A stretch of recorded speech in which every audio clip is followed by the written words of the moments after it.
media guys. And then we'll get straight into the command.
Good evening, everybody, and welcome to those joining us on the Onward Sports Media YouTube channel now as well, as we get set to launch into action for the Eero 400. I'm Joshua Birch. With us already on JB Motorsports are all our fans and viewers tuning into the action, and now we've synced up across two different channels. So we've had to sync up because Matthew Owens have just finished on his match, but he won't be ready in time to take the green flag.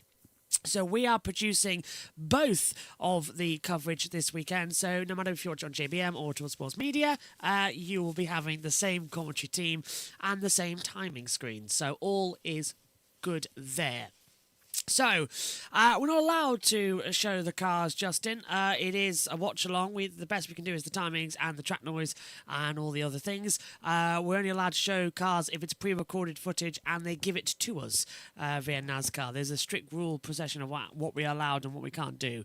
Right now, though, let's head down and join TNT for the command. The NASCAR Cup Series racing at Chicagoland Speedway here on TNT. And the Eero 400. It is a sellout crowd here. Crowd represented 31 countries and all 50 states to see some driver go to victory lane tonight here in this race. Let's take it trackside for pre-race ceremonies.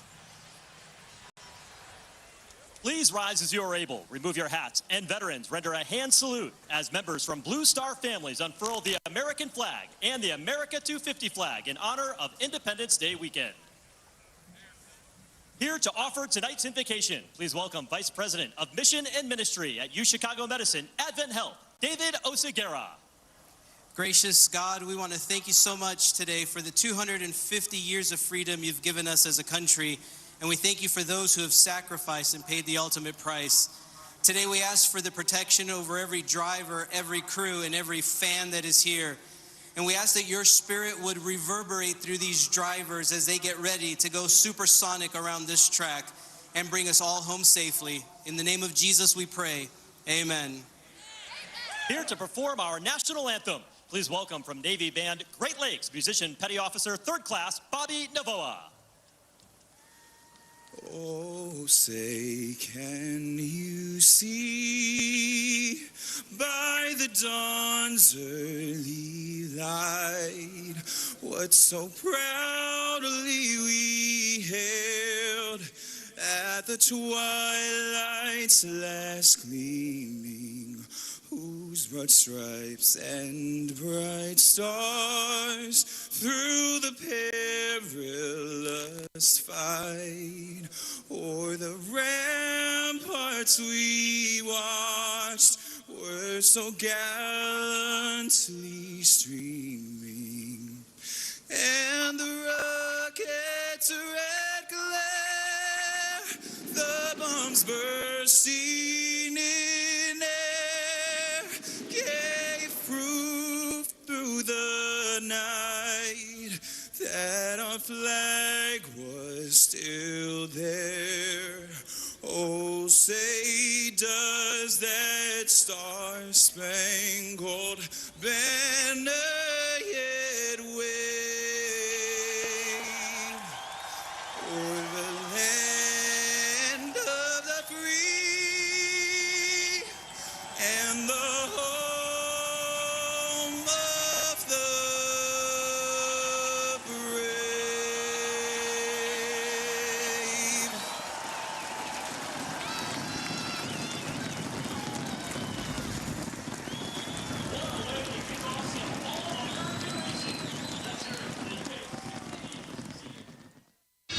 Get excited because we're heading back to Joliet, Illinois and Chicagoland Speedway for the first time since 2019. This 1.5-mile trioval, which shares a similar shape with Kansas Speedway, really puts the focus on grip and tire management. The track hasn't been repaved since it opened in 2001, so drivers will be dealing with less grip and a much rougher surface. But as the sun sets, track conditions change. Cars start to free up, helping generate more grip and speed. The corners at Chicagoland feature 18 degrees of banking, with 11 degrees along the front stretch. It's also a multi-groove track, giving drivers the option to race 3 wide. Let's take a look at what some of the drivers are saying about Chicagoland returning to the schedule. That type of racetrack sets itself well for the next-gen car, and certainly how it races on the mile-and-a-half intermediate tracks. It was always super wide. It was a lot of fun. We moved around, ran the top, the middle, the bottom. You could kind of make your car work wherever you needed to be good that day. It already had a lot of character. There was a big bump in 3 and 4. It kind of reminds me a little bit, actually, of Texas, is how turns 3 and 4 is quite bumpy, but turns 1 and 2 is pretty smooth. I'm excited to see what it's going to be like. I think a lot of Kansas and what the races look like there and how wild those races get. I feel like it'll be pretty similar at Chicagoland. And so I think we're going to see some great racing out of that place. With the extra age and everything, it's only going to make it better. The last time we were here, Alex Bowman secured his first career Cup Series win, passing Kyle Larson in the final laps. Will a different driver get their first Cup Series win, or will a seasoned driver take the victory? Let's head to Chicagoland and watch and find out.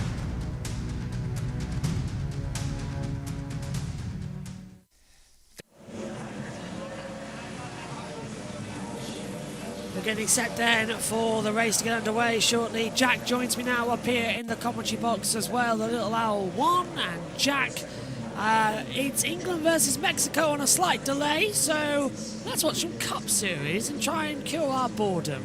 What a great day it is, and what a great racetrack we're back at. Chicagoland should never have left the schedule. How do you feel about it being back? Overjoyed. I am so happy that this track is back on the schedule, man. It's a fantastic...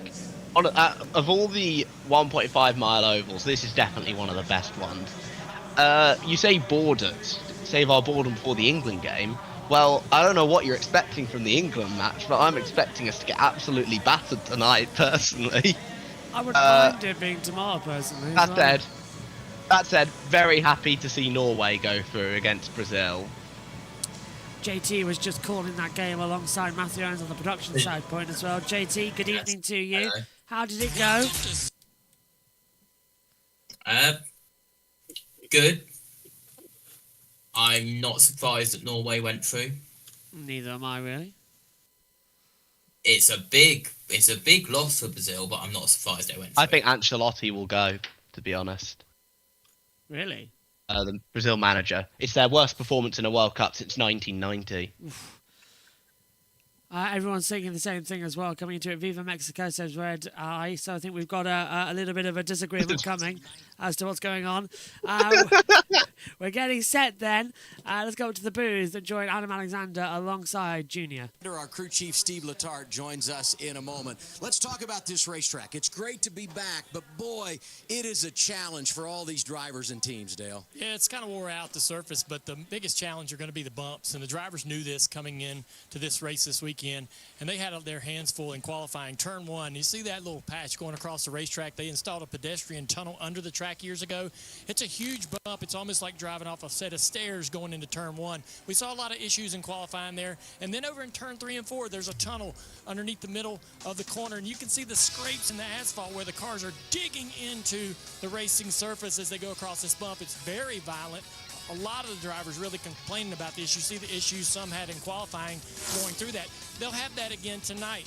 And as this race gets faster, as it gets later into the night and the track picks up speed, that bump will get worse and worse.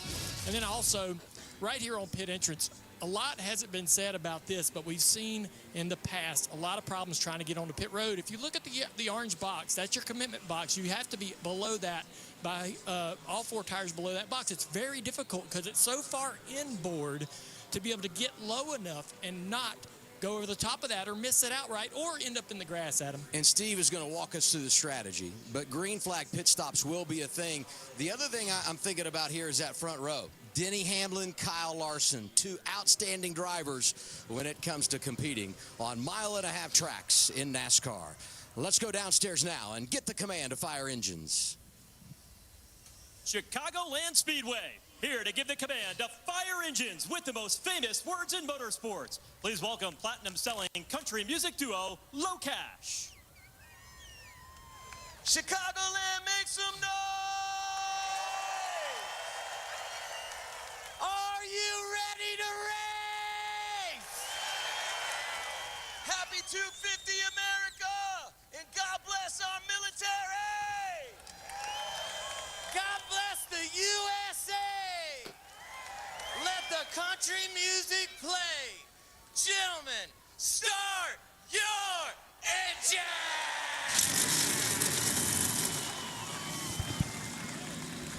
Just a reminder that on the NASCAR minute-by-minute schedule, which gets published by the officials, they get given 5 seconds for the command. Yeah, not anything else.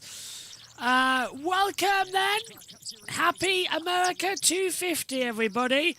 What are we going to witness? I tell you what, it's going to be absolutely nuts. NASCAR is back at Chicagoland Speedway for 267 laps of high adrenaline action. I can't wait. Matthew Owens. When is Matthew joining us? They were passing that microphone around like it was a hot potato.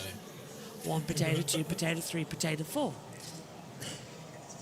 How long until Matthew joins? Matthew is currently north of a severe thunderstorm warning under a severe special weather statement, and his dogs are not enjoying it, so he will be here after he sorted that out. Wonderful, wonderful. I might not survive that long.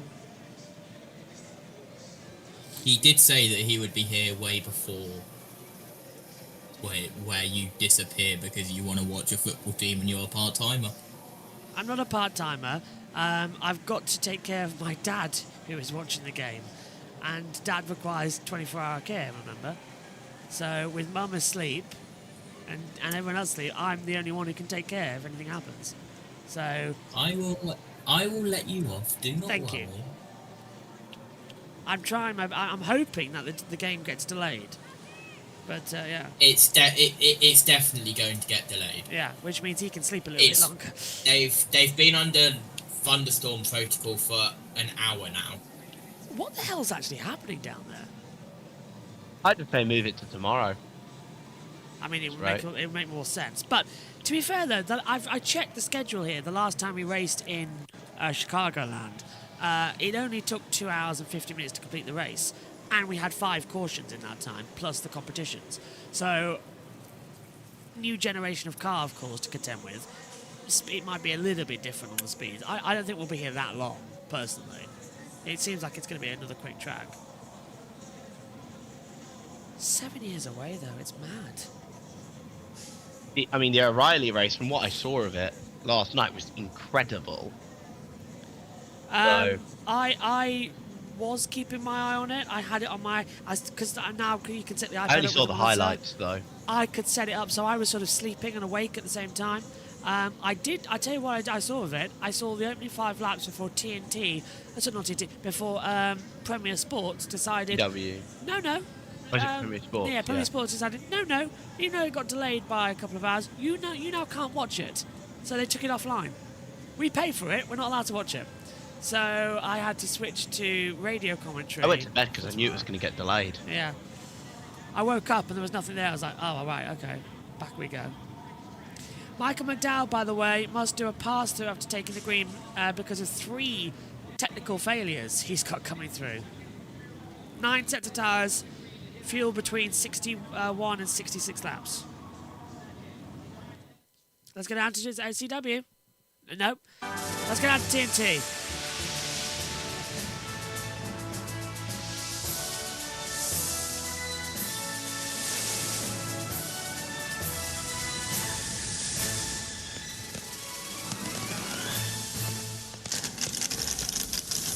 It's America 250. NASCAR celebrating at Chicagoland Speedway. Qualifying happened here yesterday, so I feel like as we reveal the starting grid, we should bring back the Bulls theme music here since we're in Chicago. Front row, a couple of good ones. Denny Hamlin, 4th pole of the year next to Kyle Larson. He is so good on the mile and a half. A bit of a teammate theme when you look at the top 10. Row 2, all about RFK. Chris Buescher, Brad Keselowski getting their best starts of the year. Row 3 from Joe Gibbs Racing, Ty Gibbs, Christopher Bell coming off those top 5 finishes last Sunday in Sonoma, California. Row 4, Chase Briscoe, a runner-up last week next to Bubba Wallace, best qualifier from 2311. In row 5, it's all about Hendrick Motorsports, Chase Elliott, William Byron, top 10 in every mile and a half race this year. And in row 6, A.J. Allmendinger next to Alex Bowman. Bowman won the last time we came to Chicagoland in 2019. Let's hear from Marty Snyder. What's going on, Marty? Afternoon, Adam. Kind of fired up hearing that Bulls music a moment ago, but it's time for what feels like a weekly health update with Christopher Bell after breaking that left wrist at Michigan a few weeks ago. The development this week is that the cast is now off. Bell is in a splint, but as he told me yesterday, it doesn't really feel any different inside the car. He has no mobility with that left wrist, and it's, quote, still funky to drive the car. But remember what Bell did last week. Drove up through the field, finished 5th at Sonoma, an incredible performance. Steve picked him. We'll see if Bell can deliver today. Continuing the starting grid in row 7, you have the 45 of Tyler Reddick driving the Jordan brand Toyota alongside the 12 of Brian Blaney and the Menards Dutch Boy Ford. Back in row 8, the 77 of Carson Hocevar in the Ziegler Auto Group Chevrolet. In Huntington Beach, California, Zane Smith in the number 38. Row 9, John Hunter Nemechek in the number 42, Ray Dollar General Toyota. And then the 35 of Riley Herbst from Las Vegas, Nevada. Row 10, Ross Chastain in the number 1, Busch Light Flavor Showdown Chevrolet. In Berlin, Connecticut's Ryan Preece in the number 60. And then row 11, Connor Zillage in the Red Bull Chevrolet. And Byron, Michigan's Eric Jones in the 43. And then row 12, the 2 of Austin Cindric, PPG Ford. And the 47 of Ricky Stenhouse Jr. in the Pylon Aviation Chevrolet. Let's get down to Danielle for more on Tyler Reddick. Yeah, Dell. Denny Hamlin is our points leader for the first time this season, and Tyler Reddick is only 1 point behind him. This is an intense battle. Who wants the regular season championship more with just 8 races left in the regular season? Tyler said, I'm not losing any sleep over this battle. The only time I lose sleep is when my kids wake me up in the middle of the night. But he did say it is a fun battle. Billy Scott, his crew chief, said the same thing. He said, guys, we have the same cars. We share all the same data. So it's going to come down to who wants it more and who can execute down the stretch. He said this is a pressure cooker, no doubt, and Denny has a slight advantage at the start of this race. He's on the pole.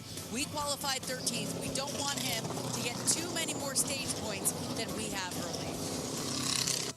Thank you, Danielle. Continuing with the grid in row 13, a pair of Chevrolets, Austin Dillon from RCR and Daniel Suarez from Spire. Row 14, Ty Dillon and Corey Heim. Looking back to row 15, Todd Gillen next to last week's winner out in Sonoma, Shane Van Gisbergen. Back in row 16, a pair of Fords, we have Joey Logano and Noah Gregson. Row 17, Cole Custer and Josh Berry. Back in row 18, we have Austin Hill and J.J. Yaley. And then row 19, Cody Ware and the 71 of Michael McDowell, who did not get to make a qualifying attempt. Shannon. Thank you so much. All right, let's talk about three-time Cup Series champion Joey Logano, who has dropped all the way to 20th in points, the lowest he's been all season. So my question to Logano was simple. What is going on with the 22? He kind of shrugged, kind of laughed, and said, we're just off. That continued this weekend. He bottomed out both ends of the track in qualifying. He's starting 31st. He told me we don't have a lot of time to waste. And, of course, that's in the race today and in the regular season as well. It's been a head-scratcher for driver 22 in 2026.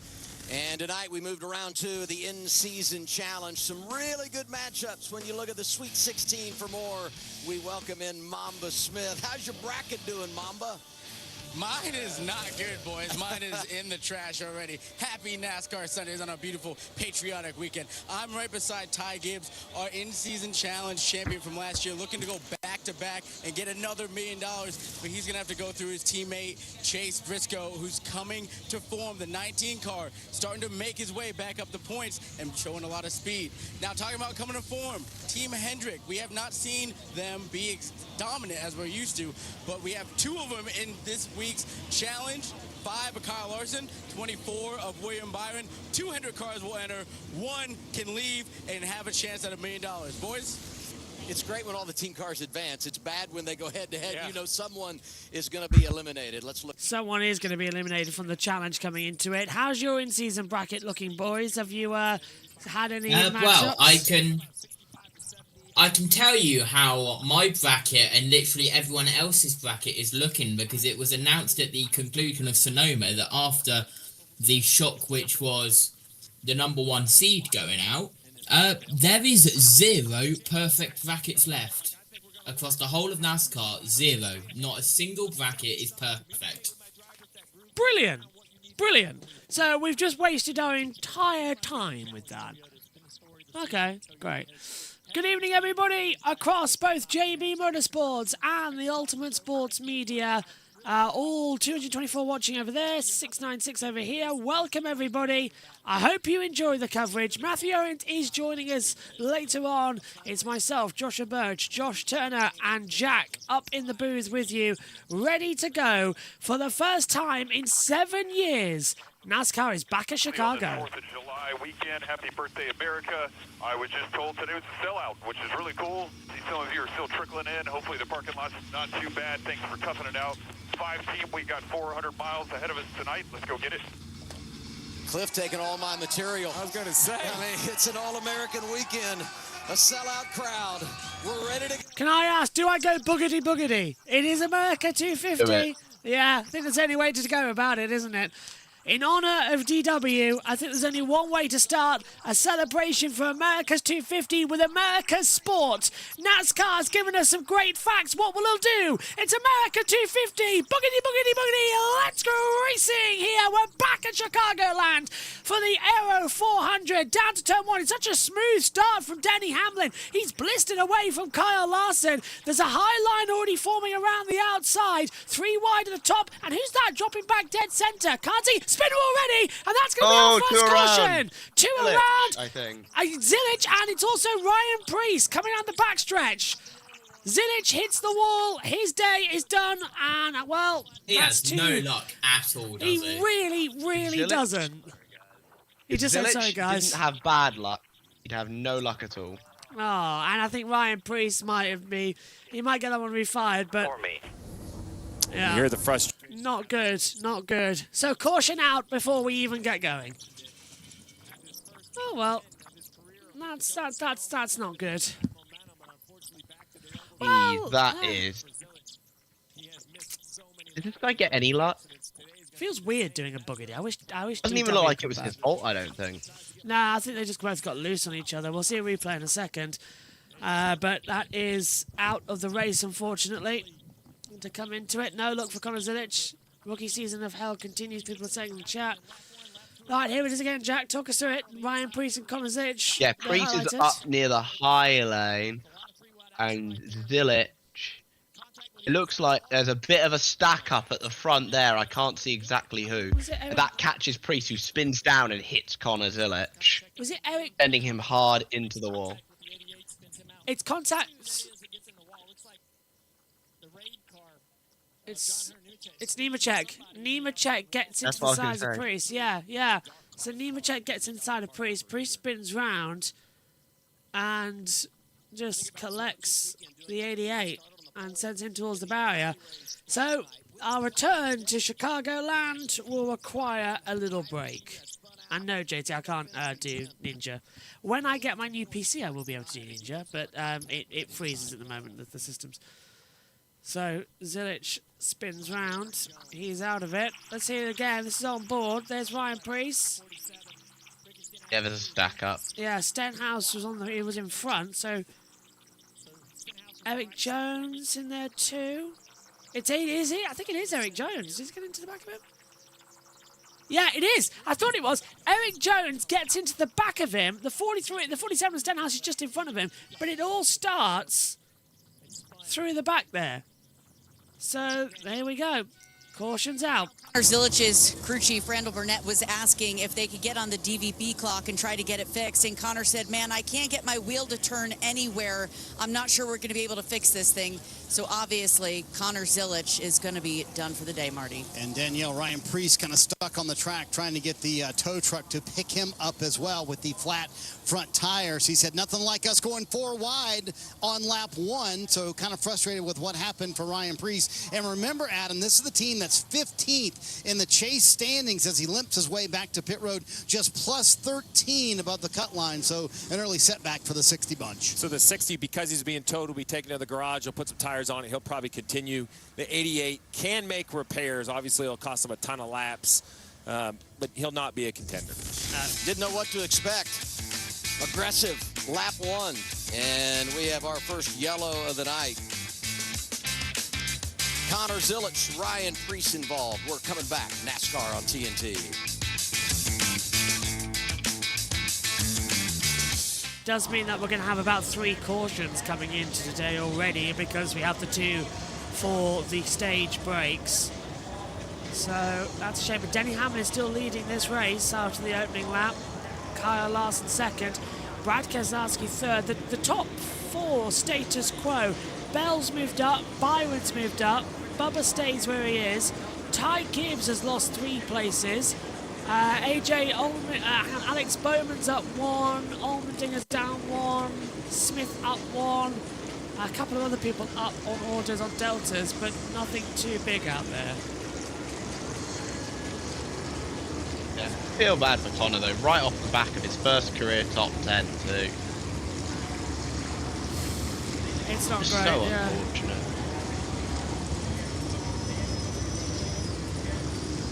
Got a flag period change as well coming to it. Now the running position coming in. There's so much information that we can do with our timing screens up here in the commentary box. The information that we get up here is insane.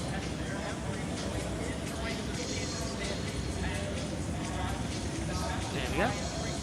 The data we get is mad up here in the booth. As well. 50 NF for Connor Zilic in the last 7 races, apparently. Typical of Connor Zilic to make a 6-7 joke without even trying.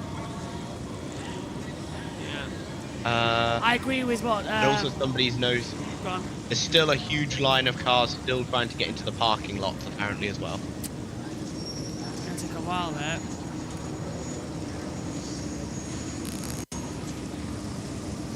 What's happening out here?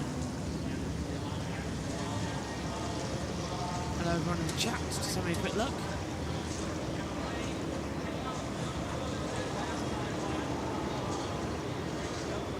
Hope everyone's doing okay. Well, hello everyone. Hello from Jersey. Hello Mr. Ken. Hello. Okay, Chiller 56. Someone says hello from Jersey. Is that Jersey Channel Island or New Jersey? Oh, that song is fantastic. Also, how thingy is Lego? Like, Lego sticks really nicely, doesn't it? Right, under the caution, let's head back to the CW. For the first time ever, you get to help pick a future Busch Light flavor. TNT. Head over to social That's the one. media What did I say? and comment CW whether again. You'd like to crack open a Busch Light orange, lemon, or peach using the hashtag Busch Flavor Showdown. Where's Mamba? Hey, You never know where Mamba. I'm at. We're on pit road. Darius Smith, Big Z, welcome to NASCAR. I heard you've been before, but this is your first time to an oval. How is this going so far? It's going great, man. I'm getting a great experience from everybody, man. I got a chance to stop at Jordan Pit, man, and a couple others, Progressive. My kids here with me for the first time, man, so I'm excited to be here. Who are you pulling for this weekend? Whose number are you trying to see in victory lane? You already know, 45, baby, 45. 4 or 5, man. Appreciate you coming out. You're looking great. Your family's awesome. You never know who you're going to see down here, fellas. There you go. I love it. Right. Into the choose. So the 60, just to clean up how the rules work, if you can't drive back under your own power and you have to go with a wrecker, you are automatically hauled to the garage area, to basically an area NASCAR's roped off. They brought Priest in there. It seems silly, but the rules have to be the same for anyone. They don't want tow trucks on and off pit road, so they take them to the garage. The team had to run in there with a set of tires, change tires, and the 60 will return. So let's try this again. A little rinse and repeat after the crash that happened on lap 1. Front row one more time. Denny Hamlin, Kyle Larson. And Hamlin again taking the inside lane. Boy, what a jump he got at the end. Well, Hamlin was able to just launch away. The inside line here at Chicagoland may as well be called designated the fast lane. Just cuts immediately through on the inside. Getting ready. Oh, hello. The camera's gone wrong there. Right, getting ready then for start 2 of the day here. Pace car comes in. We lose TNT pictures. That's a great start. Are you ready? Right, let's attempt number 2 for America's 250th birthday celebrations. We go green again at Chicagoland Speedway. Good restart this time from Larson. He's gone with Hamlin down towards turn number 1. Further back, Keselowski and Buescher. 3 wide on the high line. Look out for Byron trying to chase in. 4 wide further back. That's not going to work out on the outside lane. There's a few bumps. And look at, unfortunately, Ty Gibbs. He is sinking like a stone in the centre of the track. Absolutely had no pace coming into it. And that's actually Byron moving his way up into 5th position really nicely as well. So Byron really is deciding to move in. 4 wide into turn 1 as Keselowski drops back. Going right round all of them. Yeah, and Reddick really is moving into some good places now, Jack, as well. They've really started to fly. What a start. That's a good start. As they fly down into the pit lane, Michael McDowell, he has to pit down as well for 3 times, failing the inspections penalty. 3 times failing it. His crew chief has been ejected from this event as well, so he's got some new ones coming in for the action as it's lap 9 of 80 here. Go on, JT, what have you got? Update on Matthew, and I'm saying this on air because a lot of people will find this funny. Yeah. He says, we'll be in soon. It started raining crazy and had to run outside and catch furniture that was flying away. Oh, I'm sorry, but I would pay to see Matthew Owens trying to catch furniture that's blowing away. I bet he's not in Kansas anymore. So, Matthew, I can't wait to hear your story when you get in, my friend. That is going to be, I think, my highlight of the night as William Byron continues on the attack. Lego's really horrible, isn't it? What's happening? Sorry, I just got a bit of Lego caught my finger. As we take a look, Ryan Blaney. Blaney moved to the inside, Jack, here and dropped down a couple more places, but he had a good start initially. Yeah, these restarts are nuts so far. People like this is some of the best oval racing I've seen all year. They're not taking any ifs, buts, candy or nuts. They just want to go straight racing. And this is what this place does. It gives us the good oval races that we need.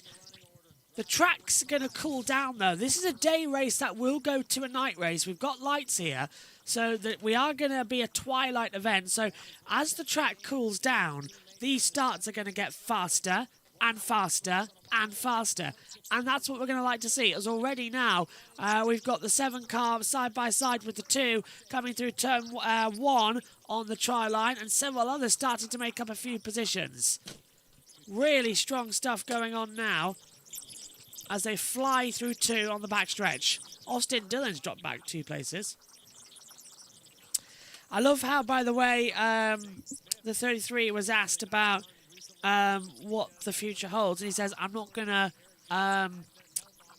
Christopher Bell myself. Christopher Bell. Yeah, I quite like that, to be fair. That was quite a nice little... I like the Christopher Bell. Oh, yeah, because obviously with Chase joining us... Oh.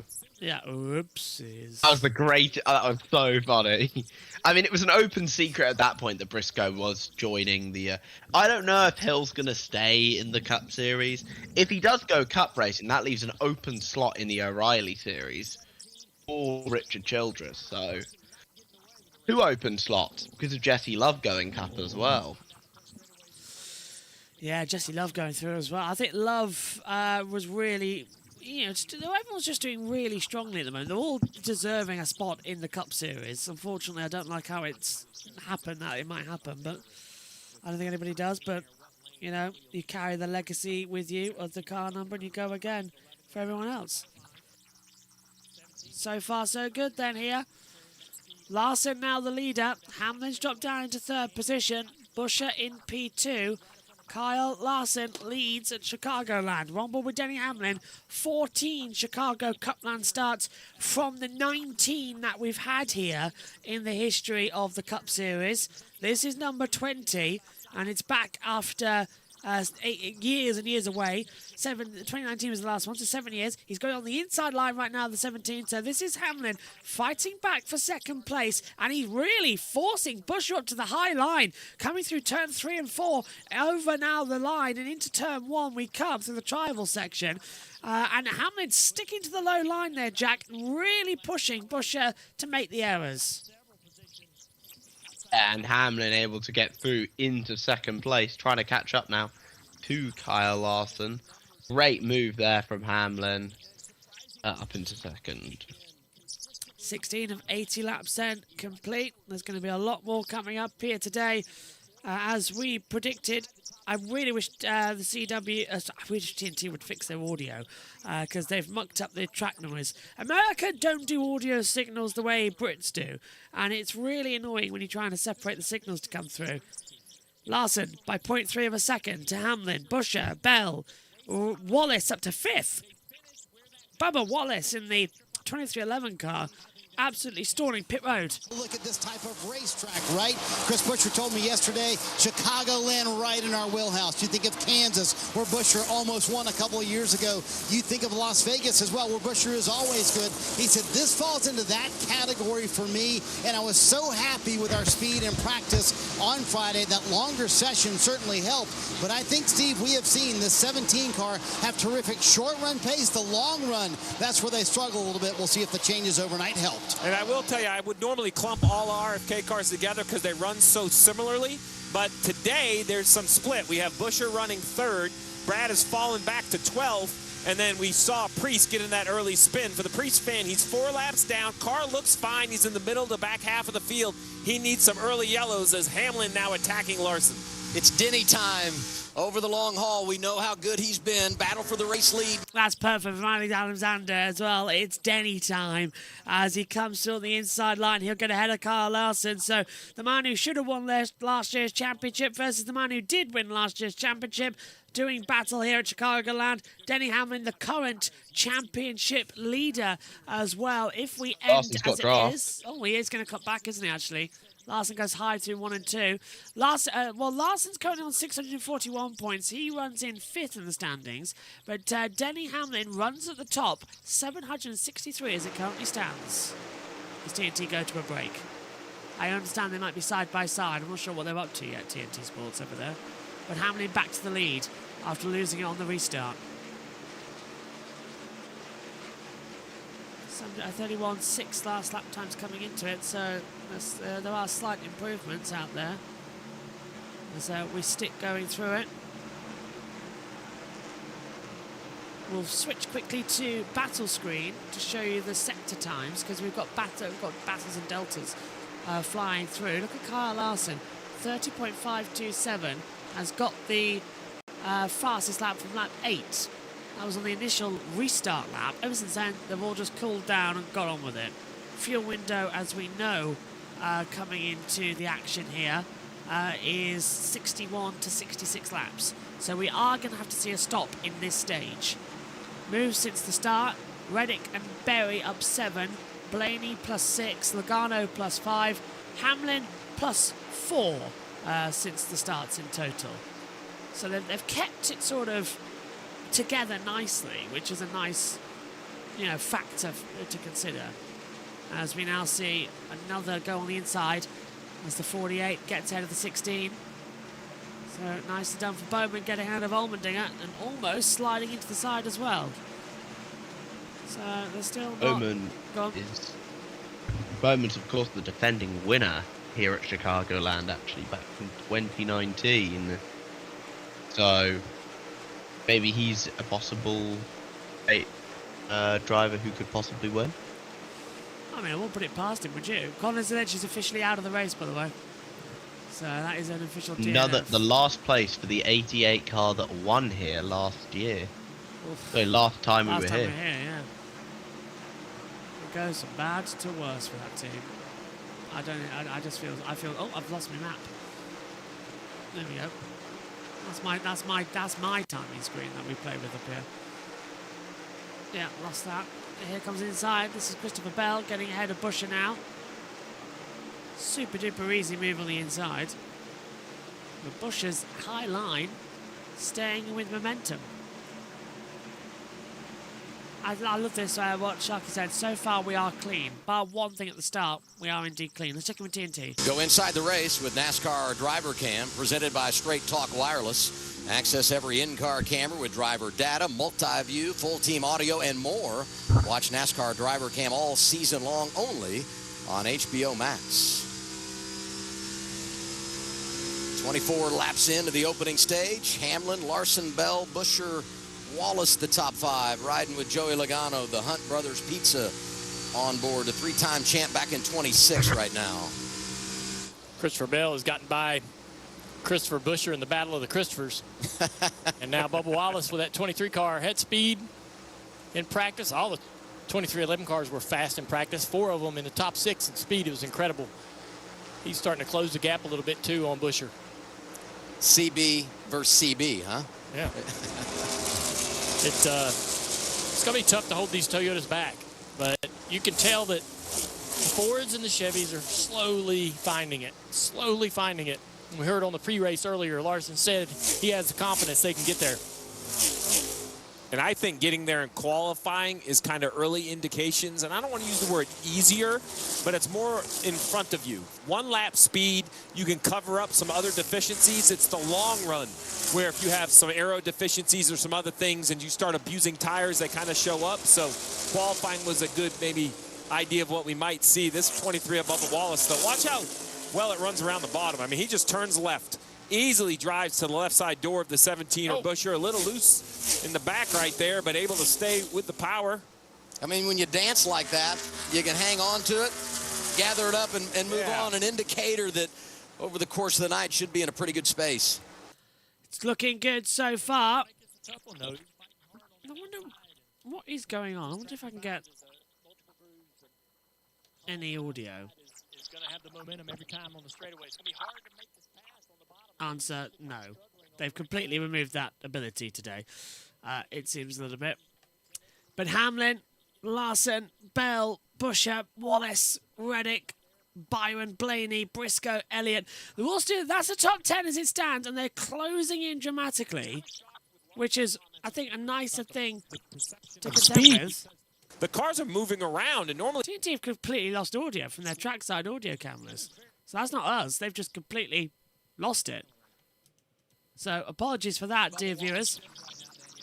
Danielle. Adam, he said he needs some front-end help, and we're hearing from several Toyotas that the bottom lane is still the preferred groove.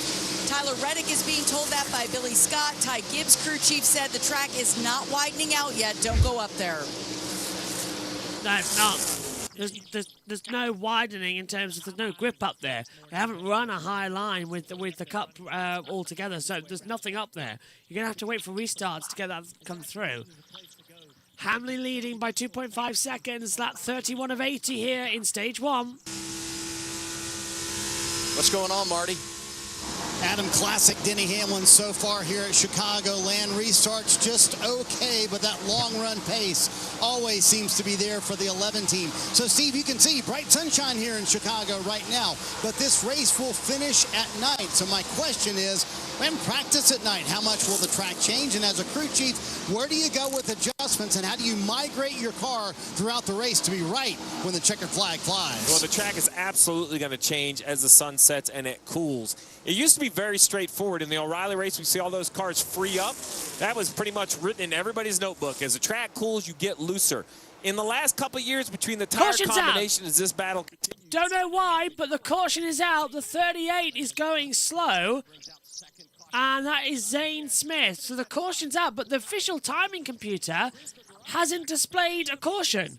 The TV graphics have shown a caution, but the official... JT, have you got anything? Because I've got nothing. We're still showing green flags up here in the commentary box. There's the caution now. So very big delay there. But Zane Smith, who makes his 100th Cup start, has brought out a caution number 2. The right rear up against the wall in the middle of turns 1 and 2. Right rear against the wall. I don't think he went all the way around. Got the car back under control, but there is some damage, Steve, to the right rear quarter panel and tailpiece. Yeah, you see the roof flap up, also the diffuser flap. Right, here's what happened, Jack. Is he just going to brush the wall? Yeah, listen, I think he gets attacked. He does. Who is that? Logano? He gets there's somebody who I didn't know he tapped around Hocevar. Hocevar's 100th start in the Cup Series as well. Well, yeah, Hocevar also touches him. Man, I think there's got to be some more to this story. I wonder how they ended up in that situation. Let's take a onboard. Steve's looking in the mirror. Man, it's pretty hard contact with the right side. So something happened. Goodness. I kind of wonder if something had been going on multiple laps before that. I didn't notice anything looking out on the racetrack over the last couple of laps, but I know also that this has been a thing for a couple of weeks, maybe between these two, if I remember correctly. Well, you know, they were head-to-head last week in the opening round of the in-season challenge. Hocevar able to advance. And this right here, completing lap 34, will be a busy time on pit road. Lots of cars on the lead lap. Going to have to be very clear, communicating with your driver when you can come, when you could go. Remember, Larson lost his pit pick. He'll have Joey Logano coming around, and we'll have to see if that develops into a story. Denny Hamlin leading them down. Here's Shannon. Yeah, let's watch this number 5, guys. Remember, he lost his pit selection because of failing inspection, so he will have a car in front of him. They got to come a little bit further back in that pit stall so that he can angle that nose to get out. Marty? Nice progress for Christopher Bell. Said the car feels really good, just a little bit too free for Chris Buescher. The opposite issue, said the car was too tight, which is really kind of the opposite of how they were in practice. Denny Hamlin said the migration was very interesting for him.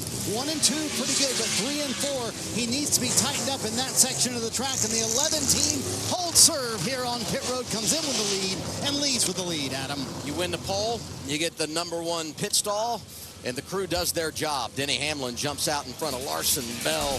Byron goes +3. Buescher lost 1. Second caution of the night for Hocevar and Zane Smith. You're watching NASCAR on TNT.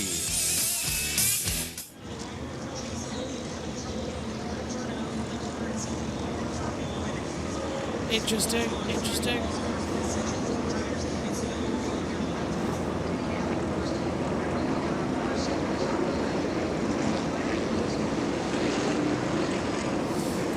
So, we are under caution number 2 of the night. That means we're going to have 4 cautions in total. What is it with them? They play no audio, then it just turns up to 1,000,000,000% loud.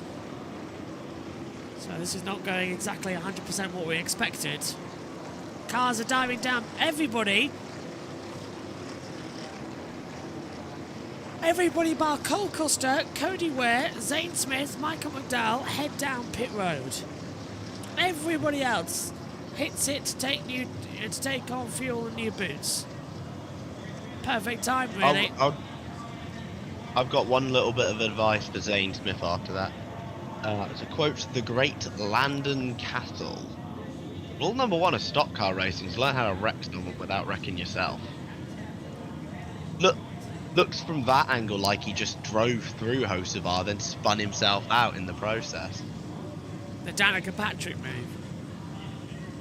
That we've experienced. Basically. Yeah, that we've experienced before. Except I don't think Zane totaled his race car like Danica did. Close. And Castle, in that instant, got left with literally no damage. That's where the quote came from. The action's still brewing here. Yeah. Looked a bit intentional from Zane, I'll say that much. We'll get ready for our next start-up soon. I like how one ovals for the rest of the year as well. It makes it more... I like my road courses, man. Yeah, but it's more fun on these. We haven't been on an oval for ages for NASCAR. Been road course to road course. So, San Diego to here.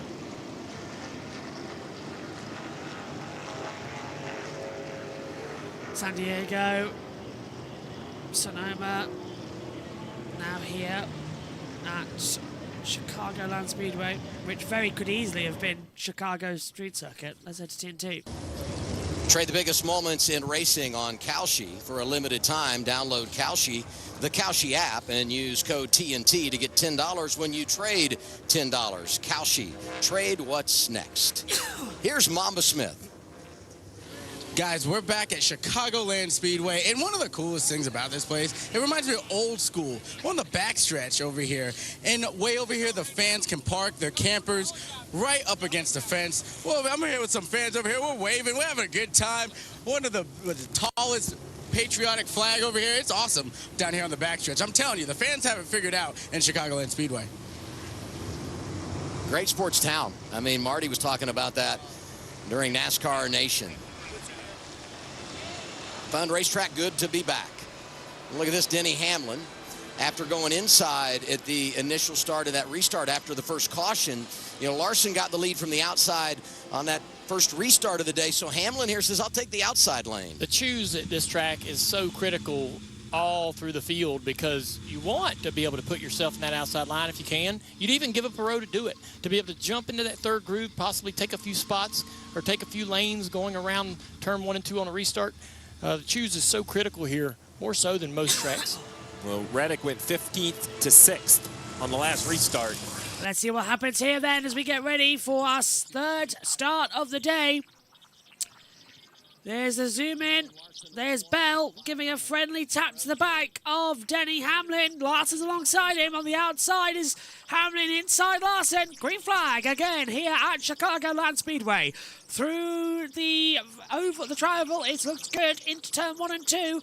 Already trying to go that high line to make it 3 wide. Hamlin still side by side with Larson. Couple of things dropping back. Ryan Blaney as well, not getting the starts he wants. He's constantly stuck in the midfield and losing places, as Larson on that low line will have the traction and take the lead away from Denny Hamlin. So that's going to be Larson with another lead lap going on. And so far, Jack, we've made a good clean restart. We stay on good conditions. Well, that was needed, wasn't it? We needed a good clean run. Yeah, it looks like Hamlin doesn't get as good restarts, but he's much better on the long runs, to be honest. He seems to be able to capitalize on that long run pace. So, yeah.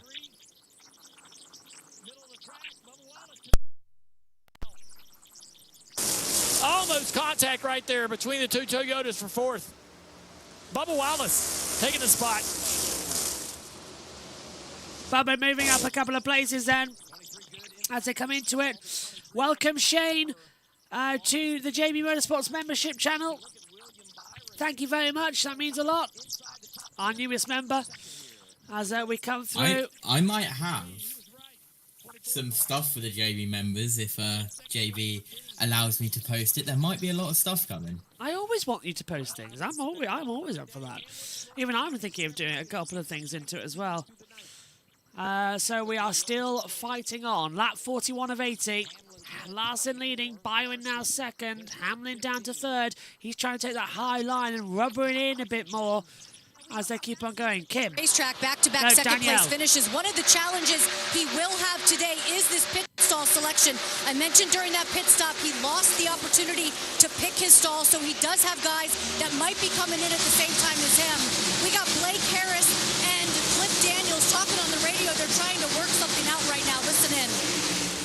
out in the middle of the stall.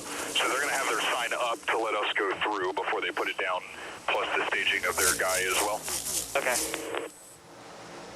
The 88 is 2 stalls behind Kyle Larson. They're also going to keep their pit sign up for a while before bringing it down so Larson can get in and out of his pit stop. Just good work by teammates, having a good plan to help their driver.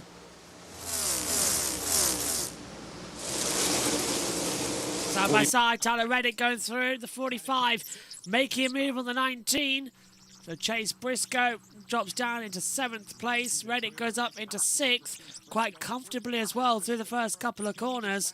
Larson still leading, and he's pulled out quite a margin. You can see on the driver tracker, the blue dot is Larson, and he is super far ahead at the moment. Hopefully when we get our new computer, we'll be able to get a bit clearer graphic. Camera riding with Reddick here, looking back at Briscoe.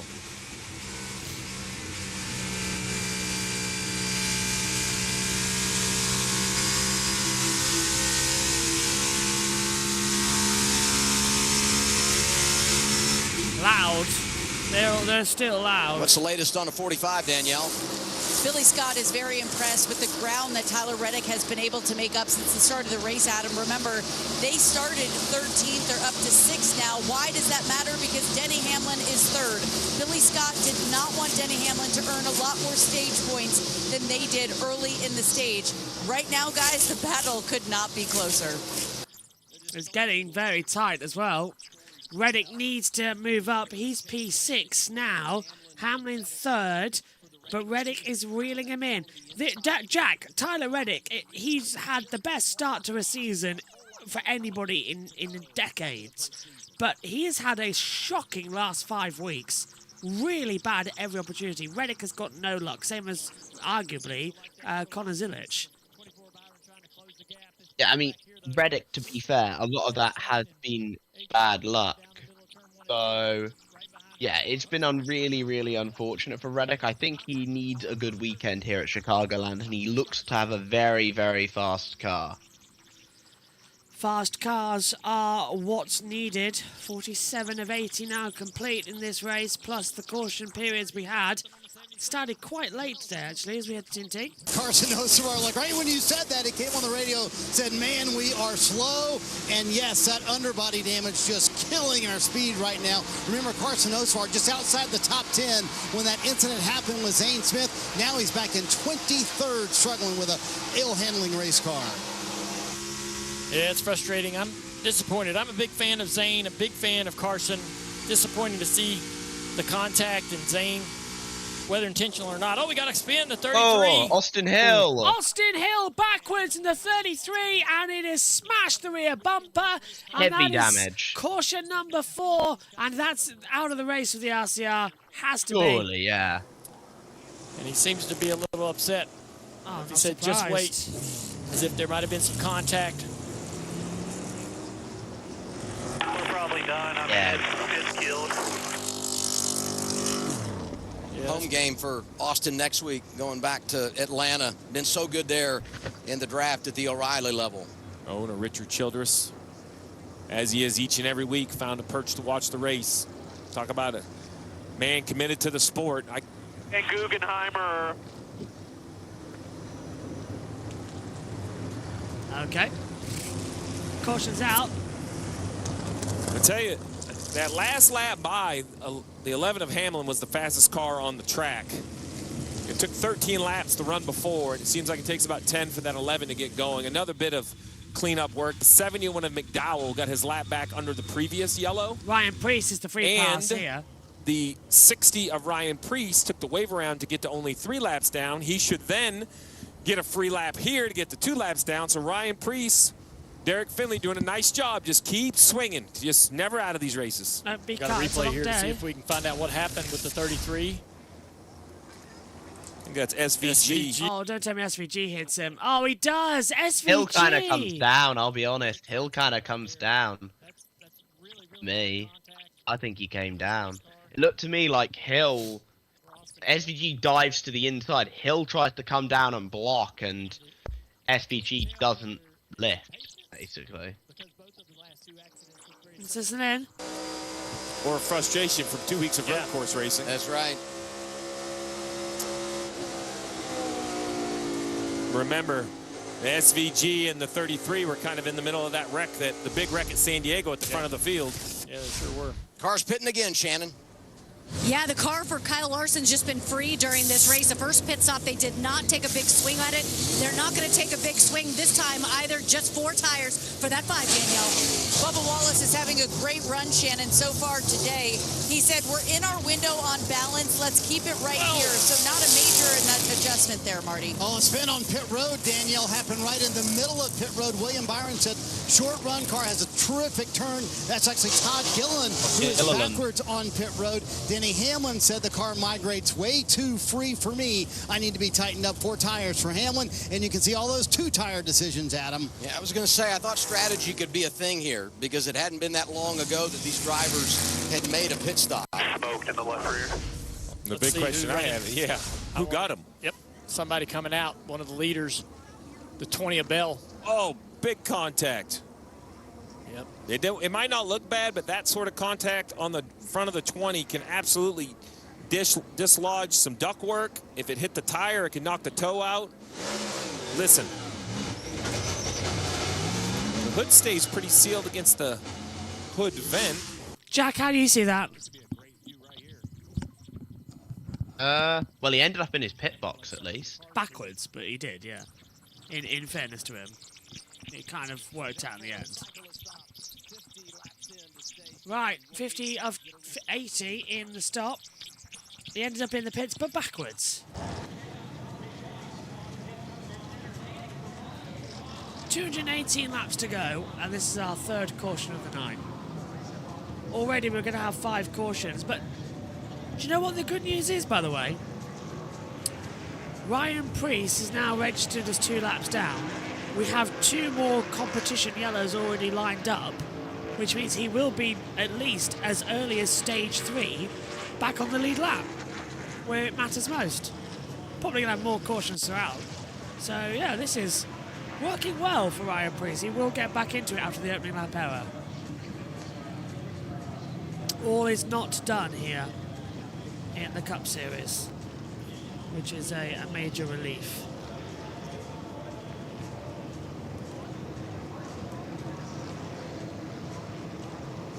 We wait to see what is happening next. Richard Childress himself says he thinks SVG's spin was a payback for San Diego. He definitely didn't lift as much as I thought he would. I've built the pagoda. Oh, nice. He's done it using 4 Lego bricks. How creative! Hang on a minute. Let's show it on Comcam. Show everyone else your incredible Lego skills. Left over for the Lego race of F1. A little Indianapolis pagoda. I quite like that. It looks like the pagoda as well. I like it. Well, can we talk about, speaking of the Lego race, can we talk about the fact that those cars were unironically quicker than the Aston Martin F1 car? Well, Fernando Alonso managed to finally get his 33rd victory in Formula 1. I know. He actually got a fast car now. That's it. Megan finally got to call the fact that Alonso was a race winner. She hasn't done that, I don't think, ever.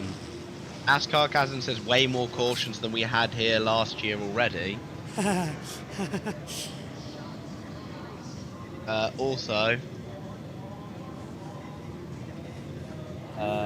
thing, I'll read out the radio.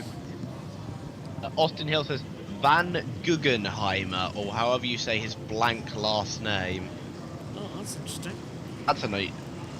That's the new one. I've had Shane Van Hamburger from Joey Logano in 2023, but that's my favourite one now. Not that hard of a name to pronounce, surely, guys. What, SVG? No. Sunday, July 26th on Discovery. A lot to dissect over the last few laps. There were some question marks, though, on 33 and 97. So we went back into the history books a little bit, went to Pocono. That's where this rivalry at least got heated up. To the left, the 33, into the 97, contact. This was at Pocono. back in June, causing a wreck for SVG to go around, pretty big damage. And then the one I remembered, the one I mentioned, was this move, a mistake by the 33, and he admitted it, but the result's still the same. Against both Red Bull cars, against Zillett and SVG. A race that I think SVG was crushed to be knocked out of. So then let's go back to today. SVG in the corner, left rear contact, shift the 33 around. And then Austin Hill had some comments on the radio. Yep. Just wait. Van Guggenheimer, or however you say his fucking last name. Yeah, it was just a payback for California. It's getting to that point in the season, Dale. A lot of racing. You're starting to become more frustrated. Yeah. We're going to see more and more of this. And the short track season right around the corner. Oh, yeah. I've got a bunch of them coming up. I feel like that's been the case for both accidents we've seen today, is a little bit of a past history there. The 11 car had a little bit of trouble on pit road, Marty. Not so much trouble, Dale, just that they went with 4 tires instead of 2, and several teams decided to stay out under that caution. So here's what Denny Hamlin thought about that move from his crew chief. Listen in. Yeah, we got to protect track position there because we know everybody in the back is going to take 2 or whatever. Just didn't have enough square to really do all that. Copy. Yeah, so, Dale, how different will the game be now for Denny Hamlin? Way back in traffic, he will restart all the way back in the 21st position. Yeah, it'll be tough. They had to rejack the car to make sure they got one of the wheels tight on the left side or the right side, and so cost him a little bit of time on pit road, and he comes out behind a lot of cars. Fast race car, smart driver, long way to go in this race. Denny's going to be just fine. Let's get ready to get rolling again then here. Denny Hamlin, 24 laps led today. He's led 18 in the last 14 starts here. We're coming into the green with Austin Cindric and Joey Logano. And Logano gets left behind massively. Austin Cindric gets an absolutely tremendous restart. I would say he almost jumped it, didn't he, as he goes straight towards turn 1 and 2. They hug the inside line, down now the backstretch towards 3 and 4, and it is Austin Cindric with the lead. Logano second, Riley Herbst up into third, Allmendinger fourth, Jack, and it was a good start from everybody. All right, lads, behave yourself now. That's all I ask. We've had 2 possible paybacks already. Let's not be stupid now, right? Side by side for the lead, Joey Logano, Austin Cindric. And it's going to be, I think that's Logano who manages to get the lead across the line. Still side by side. I think Cindric's going to retake it. Briscoe now chasing them down as well, down the backstretch. 3 wide as it come into it, just holding the inside line, and it's still 3 wide coming up high. That's a great move round the outside from Christopher Bell. He's already dealt with William Byron, can he deal with Riley Herbst? Logano's come up to go defensive. So there was a couple of places coming through. Just Joey Logano was credited with the last lap lead, with Cindric now in second according to our monitors up here. Yeah, Logano's got the lead of the race. Just an update for you, the England match versus Mexico, that has now been delayed until 2 a.m. for kickoff. Austin Hill is out of the race. Storms in the area, by the way. Yes, Austin Hill is officially out of the race, by the way. As they fly through, and there we see Ryan Blaney dropping back. Byron's moved over Logano though, Jack. Yeah. It's Logano for you, can I say? Looking fantastic stuff going through. Give the spot to Bubba Wallace down into turn 3 and 4. Talk about taking advantage of track position. Riding with Denny Hamlin here. HBO Max giving us this onboard ride. 18th is where he scored. Now he's up off the bottom of the racetrack with some opportunity here to make something happen. I think Denny would really love this thing to just go 23 laps green to the finish of the stage. His car continues to get better. You start to see him move forward. Restarts have never been the signature of this 11 car all year. They have improved them. But the longer we run, the easier these passes will become. He went 2 for 1 there. Got Ty Dillon and Chase Elliott. Let's see another one right here, I believe, on the one at Chastain. Chastain's going to give him the top of the racetrack. I was waiting for the crossover to go low. Instead, he keeps it high. Looks like it's going to work out for driver 11. Oh, he's going to be in the gas early here. The question is, will he be able to use the run? He will. The 6 will get to the outside of the 16. The 11 will push him through. I love this. I could watch these onboards, the decisions these drivers make. But this really puts this place into perspective as Hamlin gets another one. 14th in the running order. Dale has set his options. Look, he was working the top. Now he's working the bottom, right? It's going to be a little bit harder on the bottom, as Dale has said, but at least he has the chance to go there.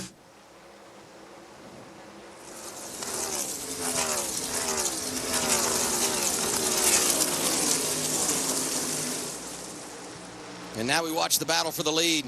Cindric's still there, but here. Cindric's holding on, but here comes Briscoe. Battle between Bell and Byron now for third, just behind. So there's a few little change coming through. 20 to go here in stage 1. That's around about 10 more minutes of action till the next caution. And that's when Ryan Preece desperately needs it, because Preece is down 2 laps. He needs these times to sort of switch back and get more positions in, because he's stuck behind at the moment. JJ Yellow, by the way, behind Cody Ware. But Cindric really surprising me here, Jack, that he's in the lead of this race. Like, really shocking. He's managed to clone up so many places.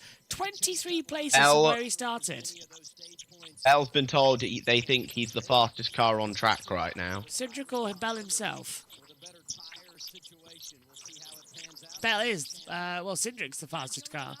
On that plan as well. Unfortunately, he just dropped outside the top 10. Guys, he was going to come down pit road for a pit stop, but he was called off when they realized that they would be able to restart in that top 3. You know, he was playing the points game. He is 31, at least coming into this race, 31 to that cutoff line, 20th in points. Not a good showing right now for the 3-time champ. Denny Hamlin goes around. Yeah, the problem is their car's not even good enough to use the track position. Yeah. That's what's frustrating. I've enjoyed watching Denny go through the field, but one car that's even more impressive, I believe, is the 17 of Buscher. Quite a ways. He was right in front of Denny just a few moments ago, but he drove off and passed a handful of other race cars in this 17. So good speed in the 17 early.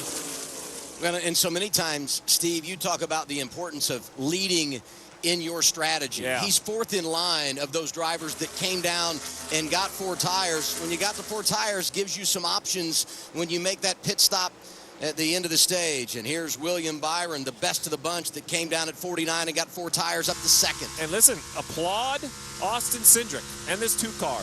Behind on tires, they have about 10 more green flag laps on their tires, continuing to lead laps. That's impressive for the 2. Very impressive. His crew chief, Brian Wilson, told me last week it's all blue collar. Sleeves are rolled up right now for driver 2. He's on point. We're heading to 15 laps to go, stage 1. Fantastic start here. This is going to be brilliant. Side by side now.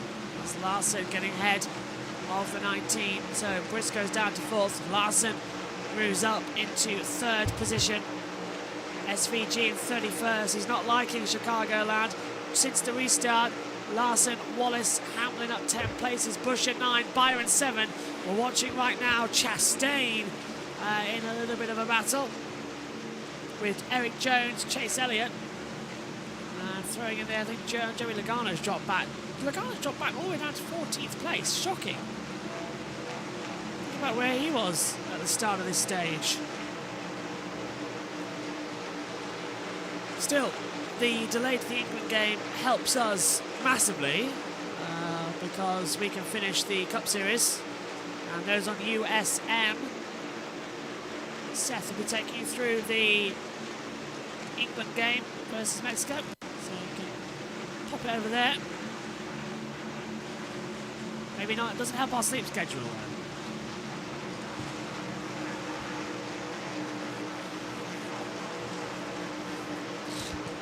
If anybody wants anything from Wimbledon tomorrow, let me know, because I think that's going to be a long day as well, as Bubba Wallace slips on the inside line at turn 3 and 4, manages to get ahead of the 20. Bob says Larson and Byron making it, those 4 tyres pay off. Absolutely. Wes saying 9th. Yeah, 9th for Reddick. He's moved up. Storming start at the moment from Reddick. Something wrong with Michael McDowell.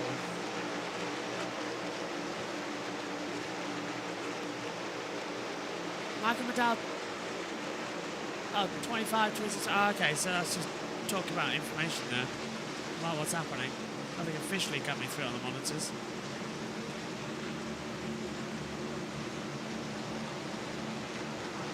It's a great race action we've got lined up. Stage 3 is going to be something special.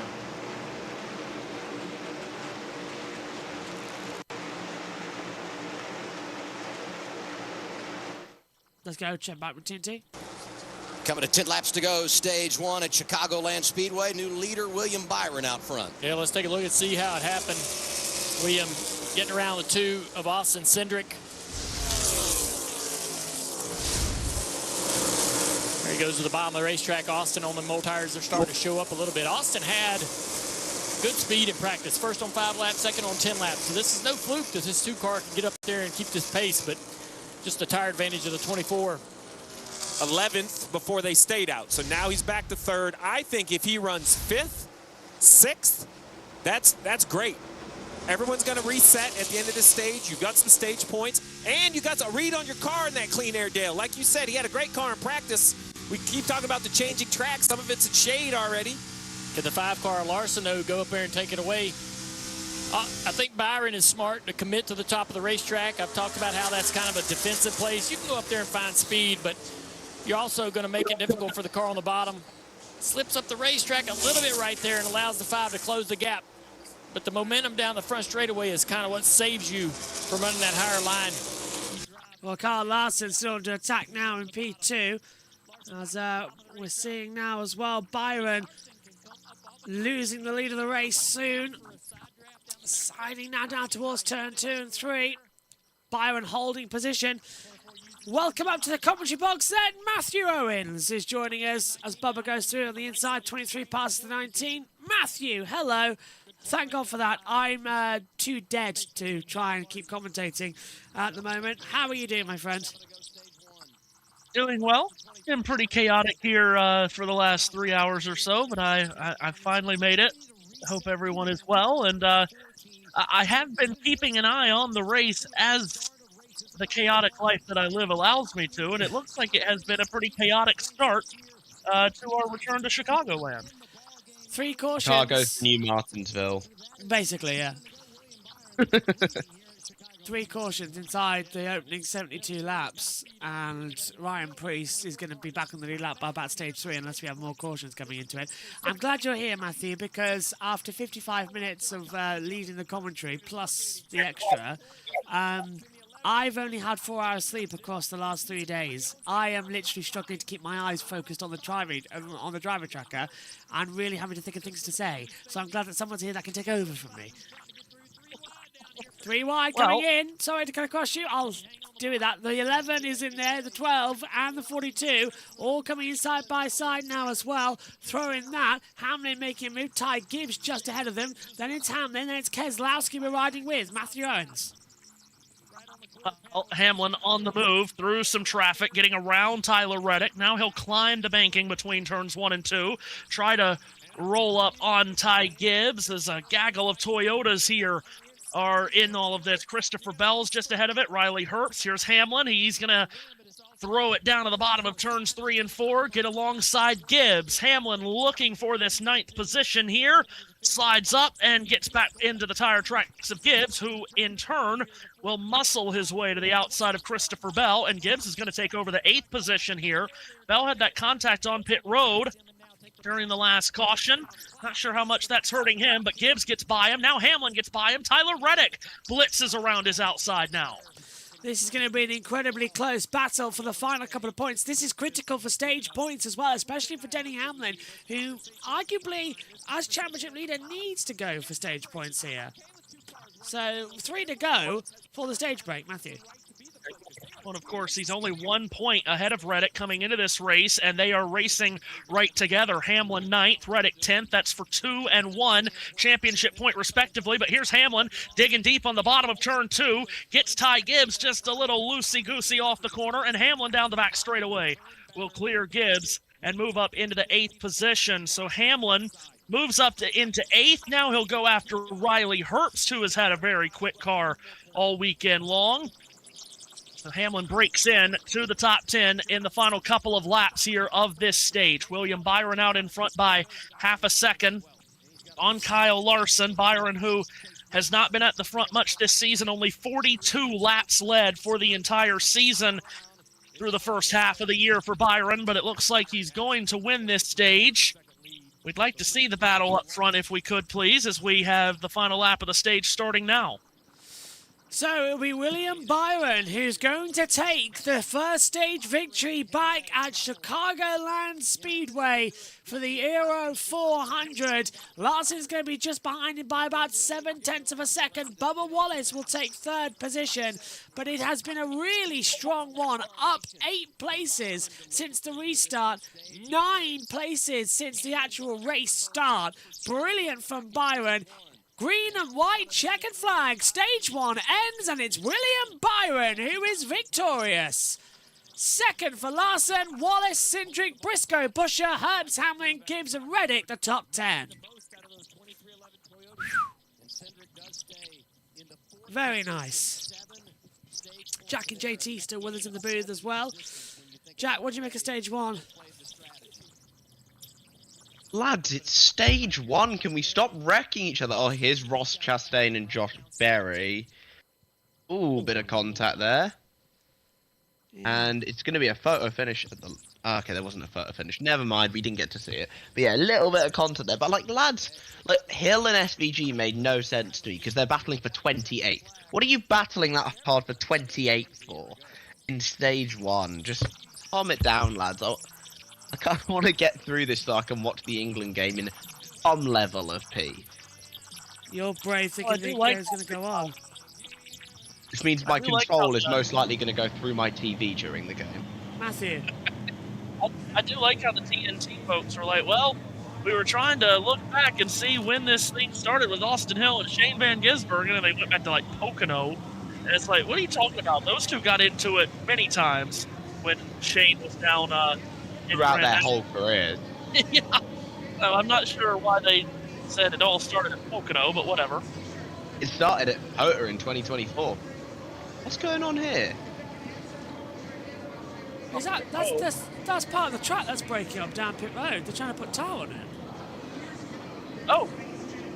That's still the start line. That's the line. People trying to get in the track. That's bad. Kentucky flashbacks, anyone? Well, now that's Can it not be like this during Daytona, please? Thank you.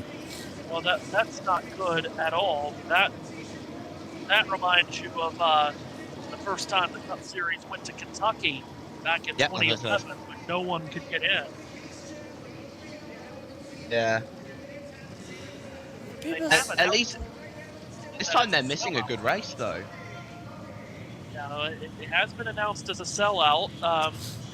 For those of you watching on USN, you know the name Jared Grubel well. He's our hockey guy. He is at this race. He's, of course, in the Chicago area, and he said it took them an absolute age to get into the track itself. They just got there in time. They said they got to their seats just as the national anthem started. They could have delayed the start a little bit. Bit of quid pro quo, but no, they're not interested in it.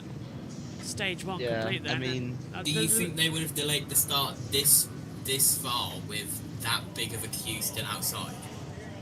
No, I don't. I hope they all get refunds then. I hope they all get refunds. It's been shocking, the parking situation here. All I can say is, does anyone know, did the Kentucky fans at least get refunds? And if they didn't, I don't think the Chicago fans will. Yeah, I don't know if they did or not, but that was a horrible situation there. They didn't even miss a good race at least, though. Yeah.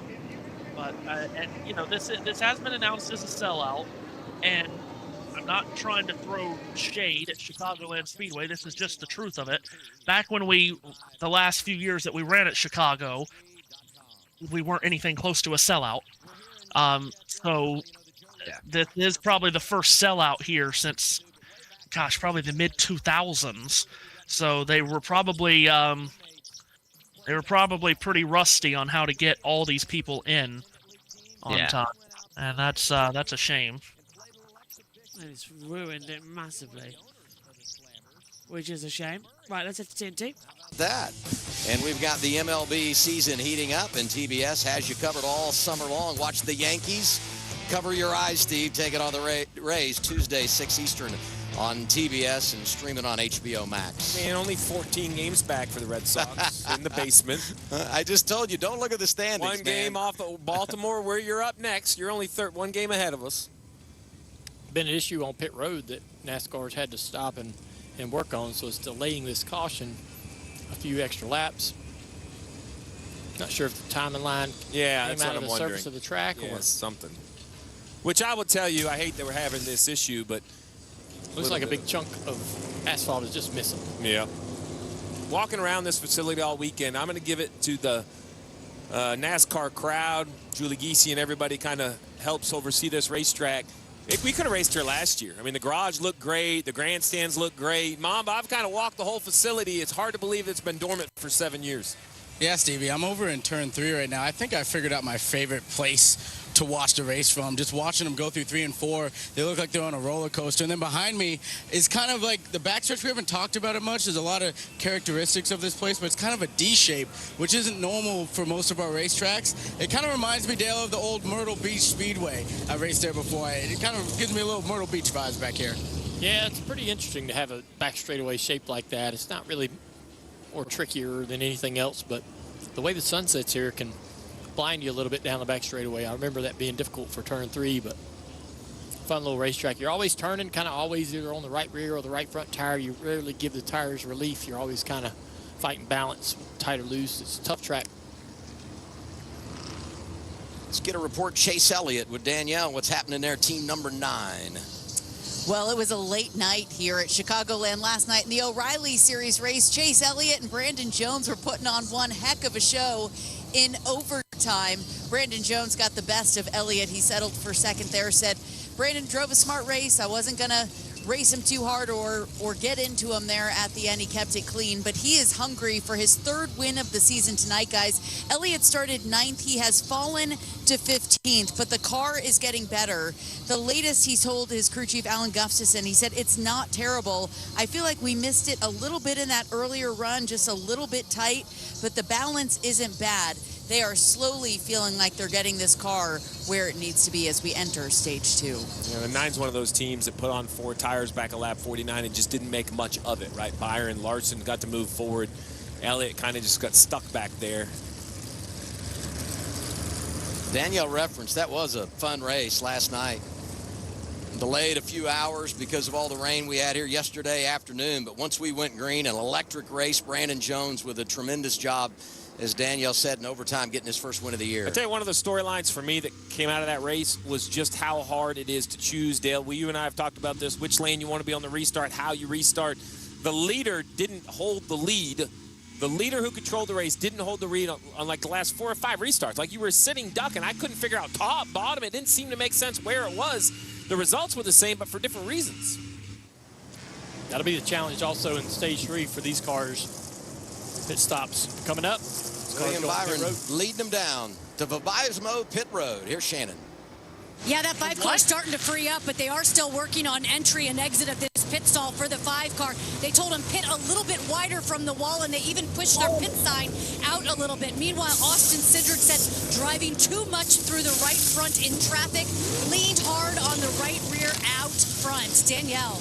Bubba Wallace got 3rd place in that first stage. Charleston Knight got on the radio and said, great job, we needed those stage points. Bubba said it's okay to sacrifice some front-end grip to be a little better at the end of this run. Marty? Stage win for Denny for William Byron, however. He said, that's the hardest I have pushed the pace in the car so far. And when I push the pace, the turn gets, quote, lazy. I need a little bit more help on the long run. Byron wins the race off pit road, +1 for Bubba Wallace. Larson lost a spot, +2 for Buscher. And Cindric, after the cycle, comes off in 5th. Really good situation for that 2 team. Yeah, Christopher Bell gave up a lot of spots, but I believe they're doing some repairs from that contact on pit road with Todd Gilliland.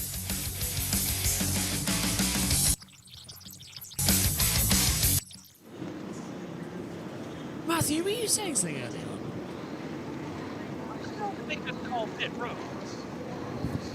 Sorry, I didn't hear that. Say it again.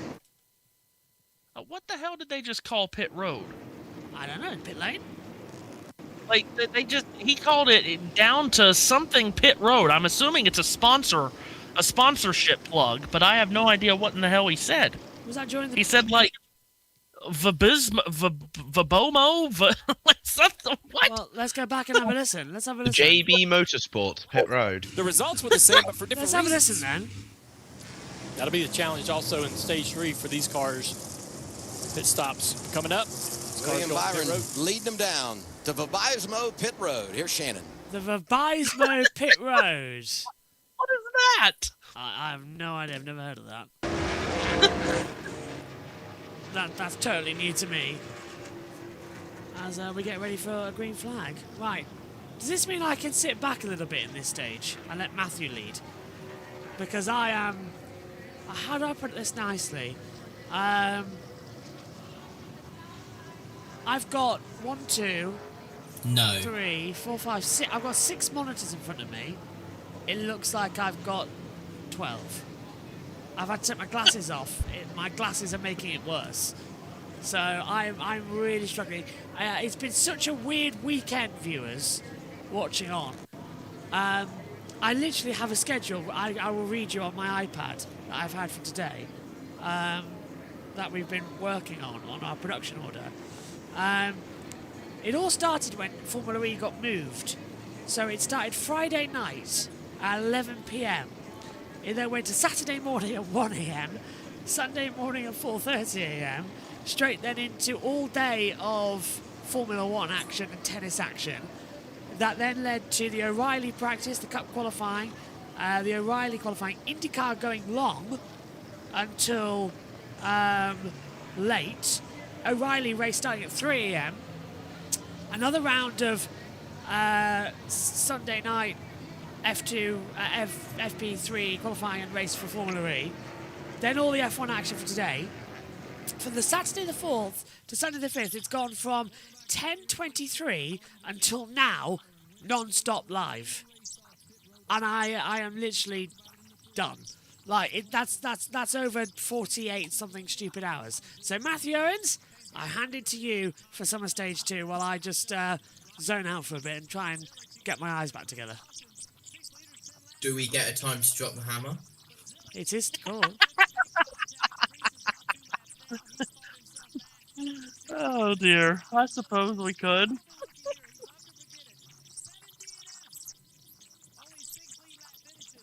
Oh goodness. Well, was a crazy first stage with the Ryan Preece and Connor Zilic incident on the first lap. Then we had 2 accidents that very much looked intentional.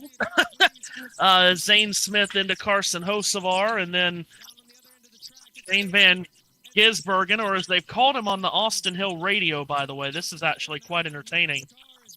Austin Hill's radio after that, the spotter for Austin said Van Guggenheimer, or however you say his last name.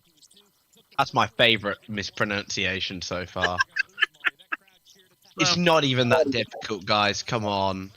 It really isn't. So, like, I mean, Logano, I remember when SVG won his first race, said Shane Van Hamburg, or whatever his name is. First stage was wild. We'll see what stage 2 brings us with William Byron on the front row. Green flag goes up in the air. It is indeed time to drop the hammer for stage 2.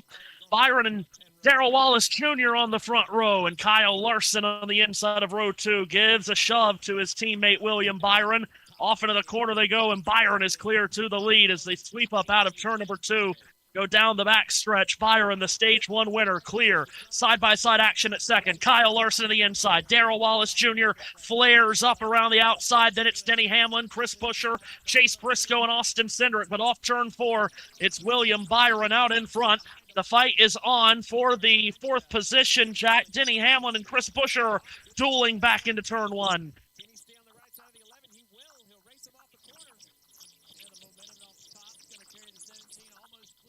Down the back stretch they go. And guys, I'm not William here, Byron. remember. So when Matthew stops talking, somebody else will start talking. That's usually how it works. I'm not here for this bit. Just to get in with the local bit at the moment here, D-Lead Vox has said, I-80 has been under construction for a long time, and they won't be finished for a long time. It's a nightmare. Pro tip, camp at the track, rent an RV, don't leave the whole time you're there. But Byron holding on as well from the lead from Bubba in second. That's strong. Right, Jack and JT, you are the co's. I'm not here. Well, and Wallace is going to sledgehammer that Toyota to the bottom of the racetrack in turns 3 and 4, and he's going to try to get underneath Byron. What a power move that is from Wallace in the Space Jam Toyota. Gets alongside Byron. It's 23 and 24 going for the lead going into turn 1. Byron again will let it drift up and climb the banking in 1 and 2, but Wallace has good grip on the bottom here, and he's going to sail off turn 2. Darrell Wallace Jr. goes to the lead. Byron back to second. Larson falls in line third. Then it's Denny Hamlin and Chris Buescher 4th and 5th. Now Byron might be left vulnerable to his teammate here. Kyle Larson works to his inside. Off turn 4, he'll fall back in line behind Byron. Larson will go down to the apron, try to charge up a run around Byron, but Jack, that really was a power move from the 23. Yeah, strong move there from Bubba Wallace into the lead of the race.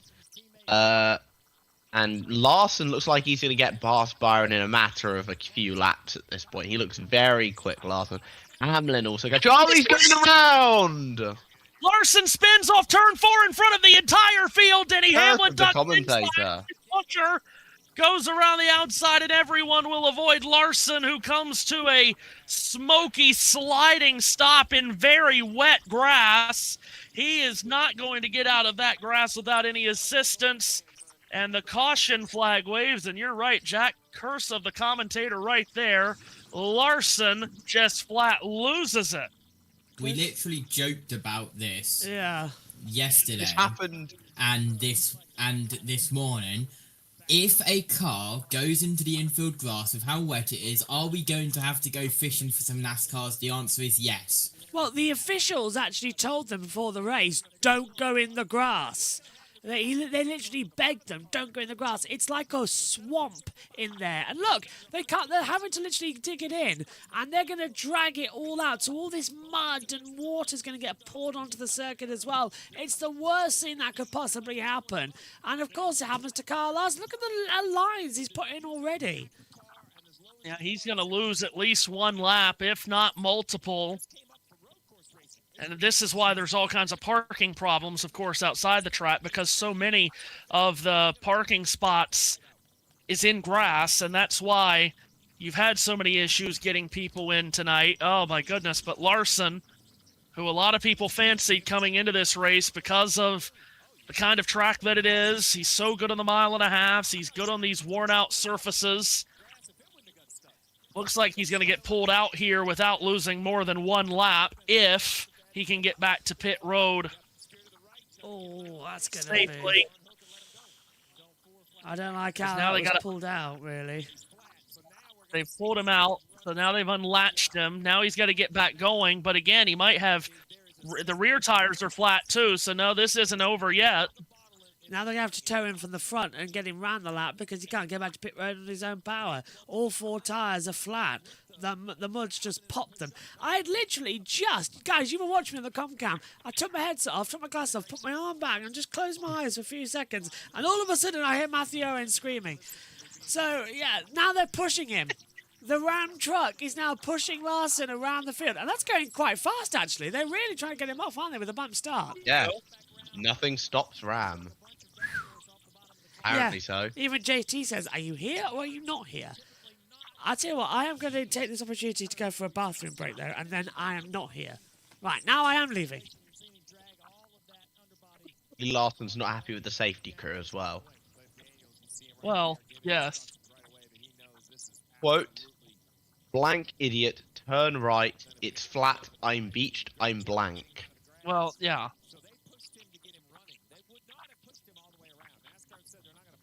And now he's going to lose another lap here because as he's on the apron and running on 4 flat tires, the leaders around the banking are going to go past him.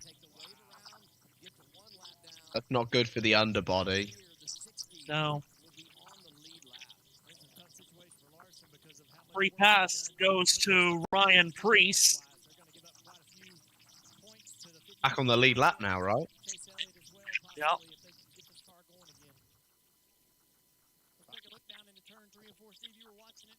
Well, Jack, I would ask you what happened here, but I mean, he just lost it all on his own.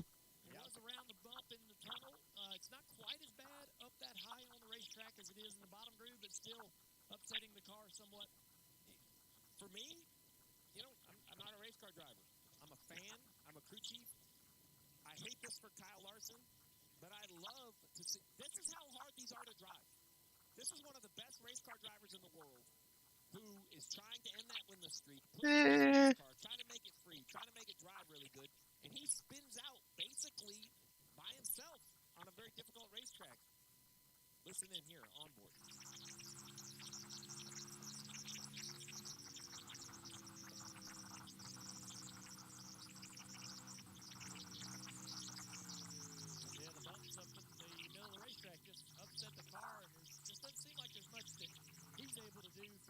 Okay.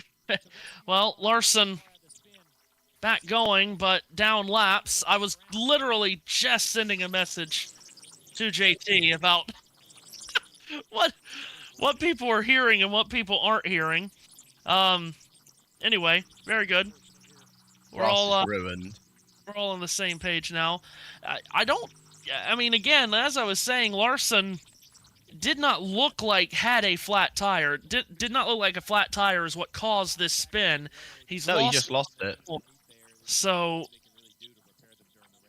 this is a terrible break for Kyle. Try to figure out how many laps down he's going to fall. Someone in the chat, by the way, is complaining about you calling him Darrell Wallace Jr. A lot of people complain about me calling him Darrell Wallace. That's what he was known as originally. That's what he came into the sport as. When he was in trucks, as far as I remember. I'm sorry to the people that get mad anytime I call him Darrell Wallace Jr.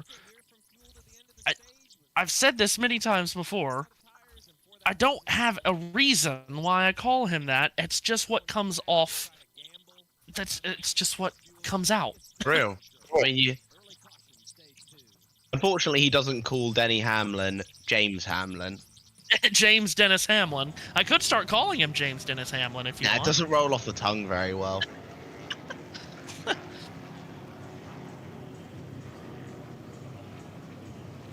So, pit stops under caution here for a few guys, including AJ Allmendinger. Joey Logano is in.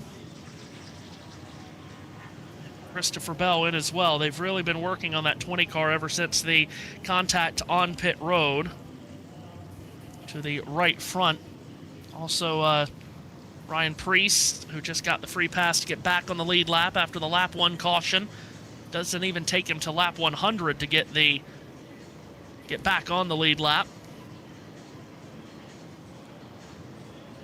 So Wallace, the leader at the time of caution, and it looks like Larson is 2 laps down based on the scoring that I'm looking at. So, well, we literally just talked about how quickly Preece got his 2 laps back. Larson will have to get it back quickly himself, as they still have that 5 car on pit road. 5th caution of the night. One for the end of stage 1, of course, as the 5 car will go back onto the racetrack.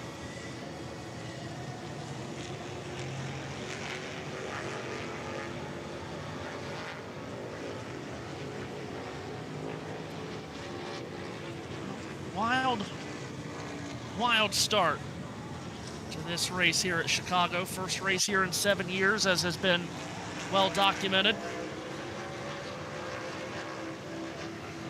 And only 3 drivers in this race can say that they have won a Cup race here at Chicago in the past, those being Brad Keselowski, James Dennis Hamlin, and Alex Bowman. The only 3 to have won here at Chicagoland in the past.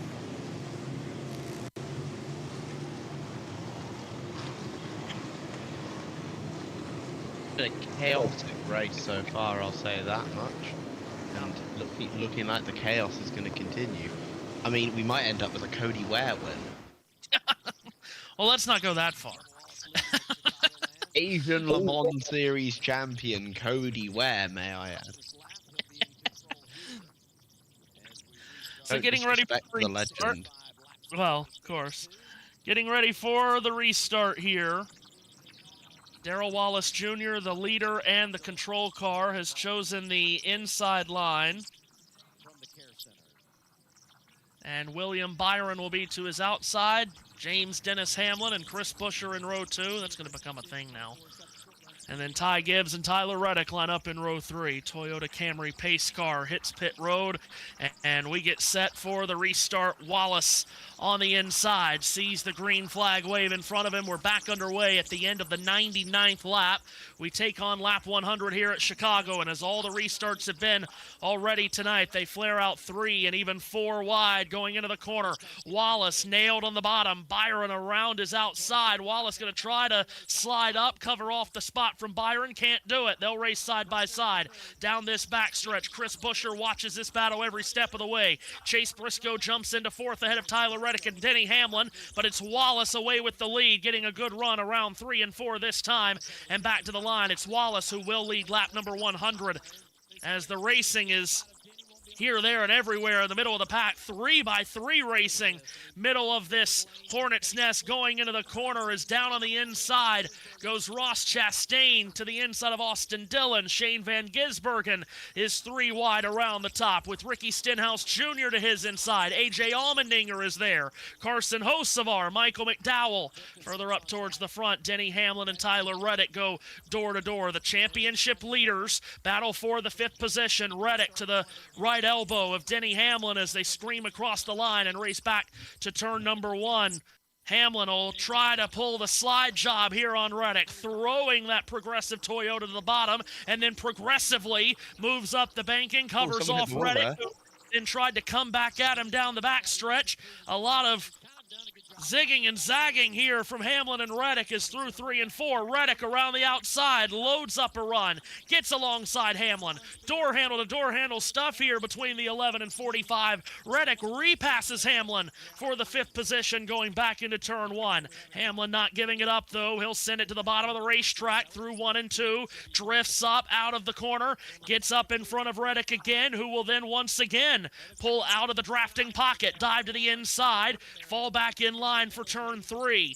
Meanwhile, Alex Bowman and Chase Elliott are dueling for the 7th position. These 2 teammates from the Hendrick Motorsports stables come to the start-finish line. Elliott gets ahead of Bowman. Ty Gibbs is there. Bowman throws an elbow at Gibbs, forces him down to the apron on the front straightaway. Gibbs back on the racing surface, back to turn 1. He's around the inside, slides up. Bowman won't let him in line. Bowman will hold on to this 8th position ahead of Ty Gibbs, and then comes Eric Jones, who of course has put himself into the mix to try to make the chase.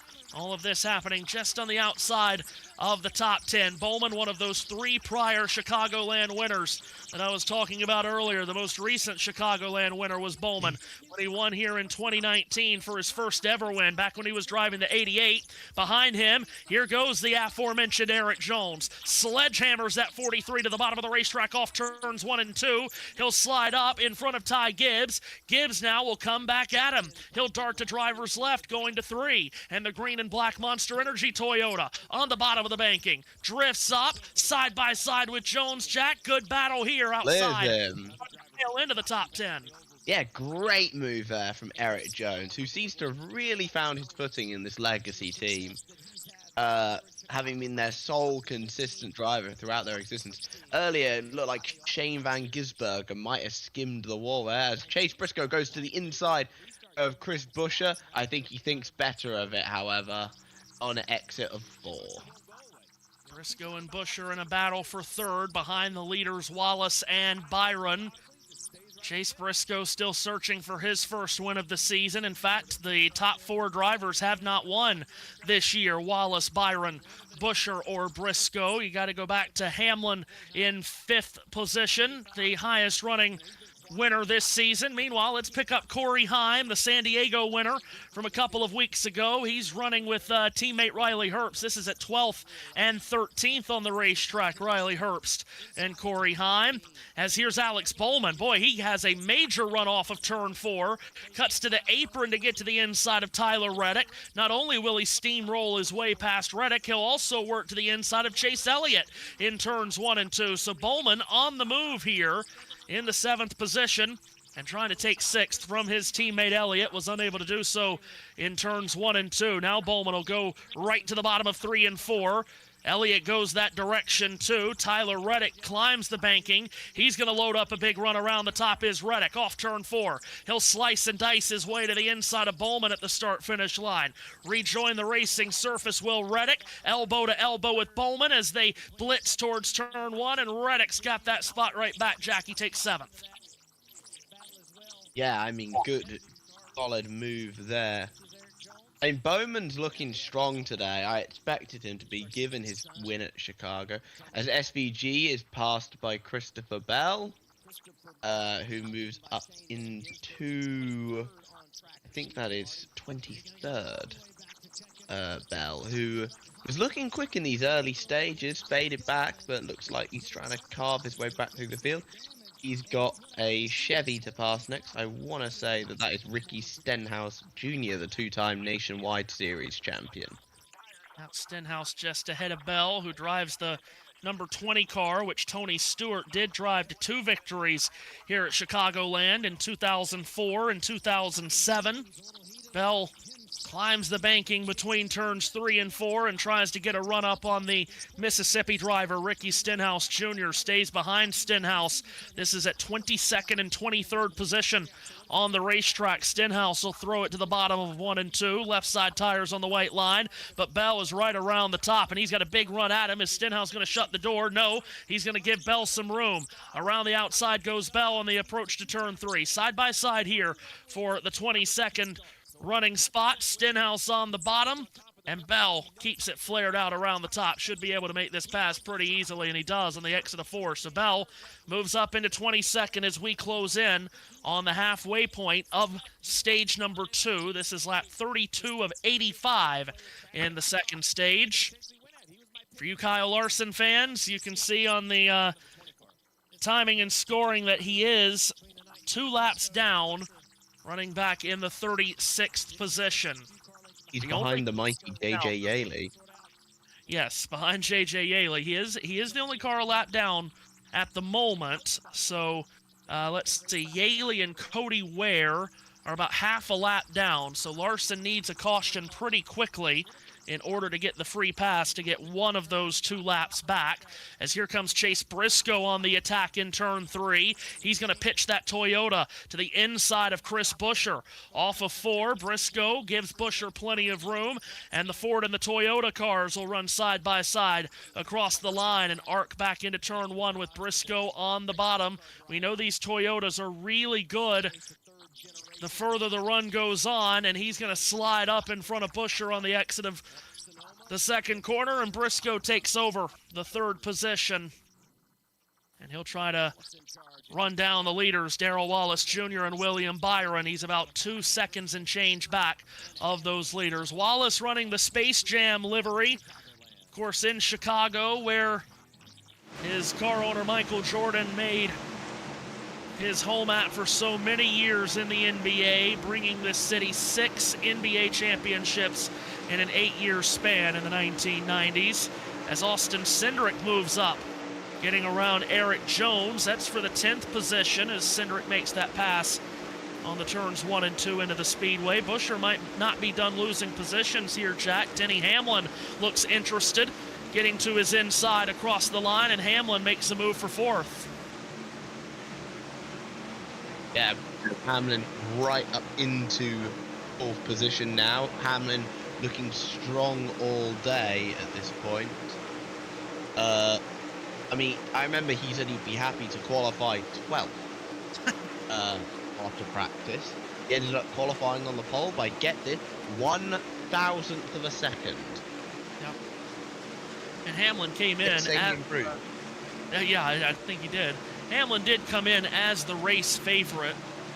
Of course, he's been on a tear the last handful of weeks, and this kind of racetrack not only fits his driving style so well, but the Toyotas have been so dominant through most of the season. Hamlin up into the 4th spot after moving his way past Chris Buescher here. As we work lap 117 of this 267-lap race, we're not far away from halfway. We hit 8 o'clock on the East Coast, 7 o'clock locally in Joliet, Illinois. And of course, speaking to all of our friends around the world, if you're looking forward to the England and Mexico game, and if you're, of course, watching us on SN, we've got the England and Mexico game coming up. It was supposed to be going on now with that, but has been delayed at least an hour because of the forecasted thunderstorms in the Mexico City area. It'll be a heck of an atmosphere at the Azteca as the three Lions... I'm not looking forward to it as an England fan. Now, why would you say that? We're going to get absolutely battered! Did you lose against Congo?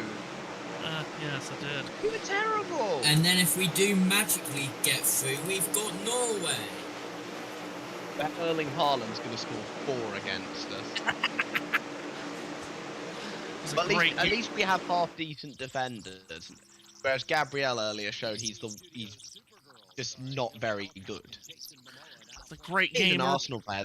They're all not very good. That JT and I had covering the Norway and Brazil game earlier in the day, and it was fun to watch. Yeah, it really was. Well, I had Mexico in my bracket, but it does feel like a lot of people are just saying that England has no chance, and I disagree with that. We have a chance. Yeah. Like 1%, but... Cape Verde, no one thought Cape Verde had a chance against Argentina. Look what happened. Fair play to them. Chase Briscoe has bridged the gap to the back bumper of car 24, William Byron. He's brought Denny Hamlin with him, so Byron is looking at all kinds of Toyotas. 1 in front of him, 2 at the back door as Chase Briscoe comes knocking into turn 3. Briscoe will jump to the bottom of the racetrack. Byron using that 3rd groove up around the top. He will stiff arm this Briscoe challenge away at least for 1 set of corners as the leaders scream across the line. 41 of 85 laps here in Stage 2 complete in the Eero 400 at the Chicagoland Speedway. Once again, Briscoe dives to the bottom in 1 and 2. Got a much better run this time. He'll get alongside Byron. Side by side, they race down this back stretch, which, of course, is not straight. It's a very curved back straightaway. Briscoe throws it to the bottom through 3 and 4, slides up.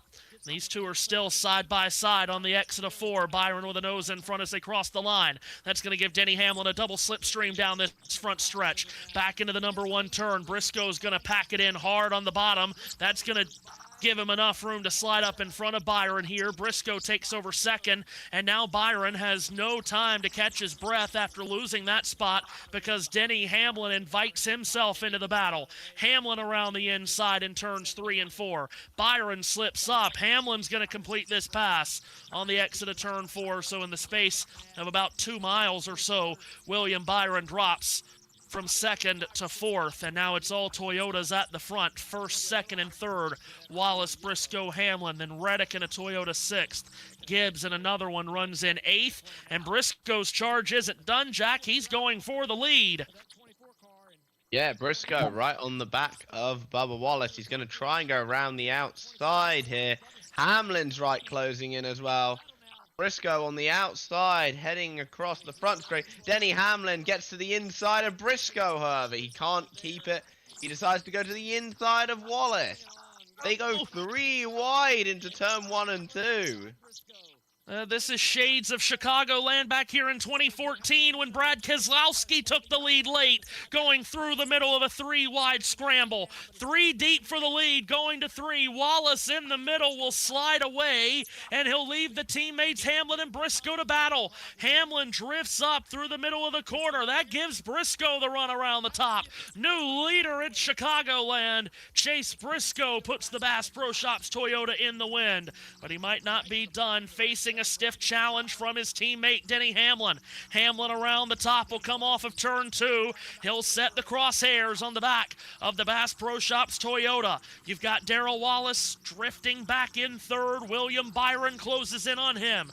Briscoe defends down at the bottom of 3 and 4. Hamlin looks for clean air to run around the top. Chase Briscoe holds the lead. The sun's setting at Chicagoland, and it's Briscoe and Hamlin who raced for the win late in Nashville along with Christopher Bell. Now they race for the lead in the middle stages at Chicagoland. Austin Cindric comes to pit road. We care little about that right now, though, World Feed. We'd like to see the battle for the lead, which was heating up. Could we see it, please? Denny Hamlin charging, stalking, Chase Briscoe, and Hamlin is right behind him as they come off of turn 4. Briscoe holds the lead. They flash out of camera shot. Now we can tell you nothing. We can tell you that Chase Elliott comes to pit road. Now the battle for the lead is on again. The joust goes to turn 1. Briscoe splits the difference right down the middle of the racetrack. He'll run in 1 and 2. Hamlin is a groove lower. Off turn 2, they're nose to tail as Chase Elliott hits pit road. As we mentioned, Hamlin is going to try to throw it to the bottom of turns 3 and 4 again. Here comes Hamlin. He wants this lead. He's even with Briscoe off the corner. Side by side, racing back to the line. Hamlin momentarily had a nose in front. Briscoe side drafts him back. And these Toyotas will go elbow to elbow to turns 1 and 2. Hamlin keeps it pinned on the bottom. Trouble on pit road for Chris Buescher. He left and they didn't get a wheel tightened. He reversed back into his box. They tighten the lug nut. Buescher's back away. William Byron hits pit road here as we come up on lap 50 of the stage. But the fight for the lead on the racetrack is still on, but now it isn't anymore. Denny Hamlin swoops his way around Briscoe, who now gets on the binders. He'll come to pit road. Will Chase Briscoe. What a terrific battle between those I have two. some comments, by the way, from Austin Hill regarding the incident between himself and Shane Van Gisbergen. Quote from him is, one is, if I need to explain to you what happened, you need glasses. And when asked, do you think it's payback from Chicago? I have no idea. If they have definitive evidence, I'll leave it in NASCAR's hands. And then asked, are you going to talk to him? And he said, I don't know how much I'm going to get out of him from talking to him. It's Shane. Okay. No love lost there. No, that's for sure. And it's been that way for the better part of 2 years. Corey Heim is on pit road. Nearly slid too deep in his box there, Heim, but the 67 team goes to work. Meanwhile, Denny Hamlin has yet to come to pit road. And he is staying out there quite a bit longer on these older tires, so when he does come in, he's going to be quite a bit behind the likes of Byron and Briscoe. But, of course, we'll have fresher tires for later in the run. He tries to get around the J.J. Yaley automobile on the run up to turns 3 and 4. Will Hamlin come down pit road this time? He will, indeed. So Hamlin hits pit road. And this will come with 33 laps to go in the stage. So his run to the end of the stage on this set of tires will be only 33 laps, but he will lose the lead because of how much longer he stayed on the racetrack here. Ty Dillon just exiting pit road. 300th career start in the Cup Series tonight for Ty Dillon. Ooh, Tyler Reddick's been in the grass, has he? Tyler Reddick is on pit road, and he's got mud splattered all over that race car, and more importantly, splattered into the grill. That's why he's on pit road, to change the windshield cover and to get the mud out of the grill. So somewhere Tyler Reddick has been in the grass. It went unseen by TNT cameras, obviously. That car is absolutely soaked in mud, and now they are pushing him behind the wall. And the caution has come out. Yellow is out. Fluid, apparently. Well, yeah, Oh, probably. yeah, that's a lot of fluid. When he went through the grass, he probably broke all kinds of stuff. Yeah, fluid is the reason from Reddick. That is probably his day done. What? Did he just miss pit entry, do you think? Let's have a look. Oh, you know no, what? It's gone beforehand. He goes. Oh, wow. Yeah, you're right. It's just... Radiator and oil cooler, apparently, according to Reddick. Lost radiator and oil cooler. Well, I just assumed that that was mud from the grass because of just how brown it was and how muddy it looked, but no, it's just oil. Oh, my goodness. Well, you know they had a mechanical issue last week in the 45. Now another one.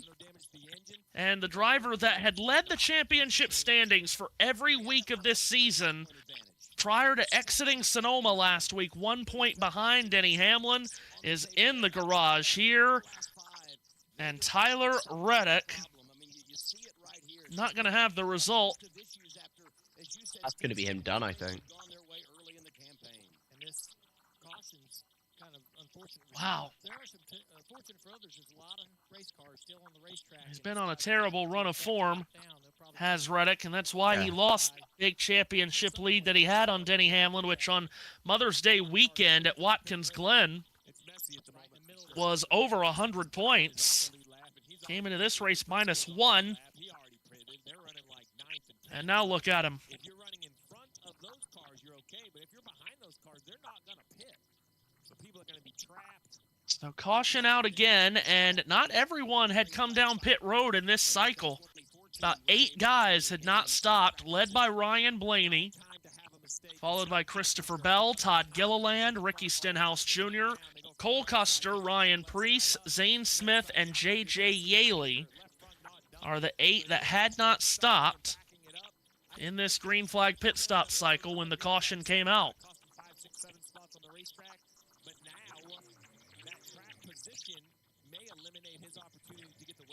It's going to be a break, though, for Denny Hamlin because, as I said, he stayed out so much longer than all of the guys that he was running with.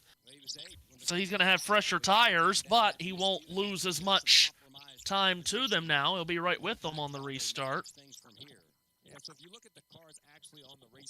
So that certainly changes the outlook for Hamlin for the rest of this stage. Again, just a reminder, if you're watching us on USN, Mexico, and England, coming up, start time has been delayed, so kickoff now scheduled for 9 p.m. Eastern Time, unless that's been edited again, and I haven't heard about it. England's first trip to the Azteca since the players are on the pitch. Game. Very good. Since the famous game against Argentina 40 years ago, the Hand of God goal. Hopefully none of that today with VAR in force. Of course, you had the Hand of God goal in that game. You also had, I mean, maybe the greatest goal in world goals ever. Yeah. Scored by the same player. Going to be a while until they can open up pit road because of all of the fluid left on the entry to pit road from Tyler Reddick's spewing car.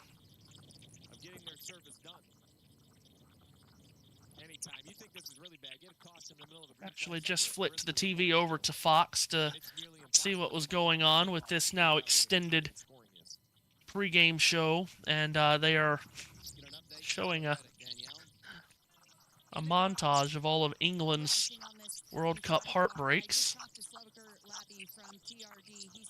Thanks for that one, Fox. Greatly appreciated. Nice one. Showing Kane's penalty against France from 4 years ago that's still somewhere in the atmosphere.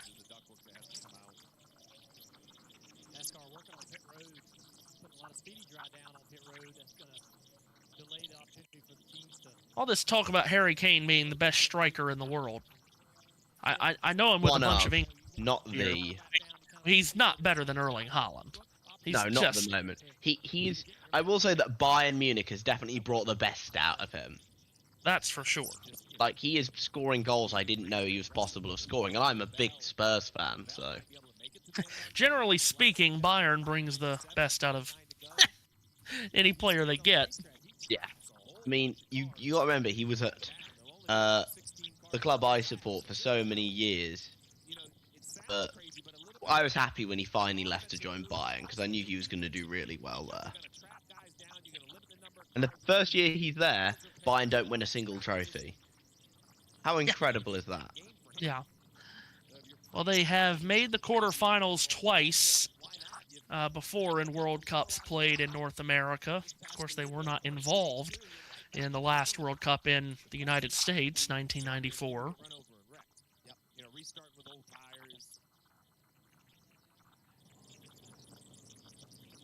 As we still circulate here under caution. And because the pit stop cycle had started and a lot of drivers had fallen off the lead lap, Kyle Larson will not get a free pass here.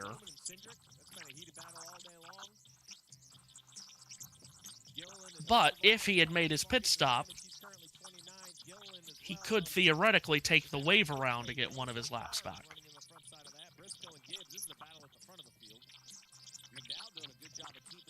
So that is obviously a huge moment in the race for the regular season championship, and we know how important that is as Reddick falls out of this race while Denny Hamlin still on the racetrack and looking like a contender to win, as he seemingly is each and every week. Obviously was a huge feather in the cap for Denny to come out of the road course at Sonoma last week, outscoring Reddick and taking the championship lead from him. Outscored Reddick in both of the road courses the last 2 weeks. One would not have expected to happen.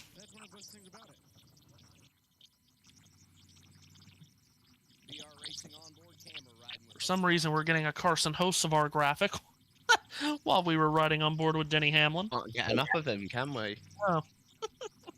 See him all over social media every week. Not that I'm complaining, he is hilarious. Be interested to hear what he says in the aftermath of this race about the contact with Zane Smith. The only thing I saw him say on the radio was, it was fun being sideways like that.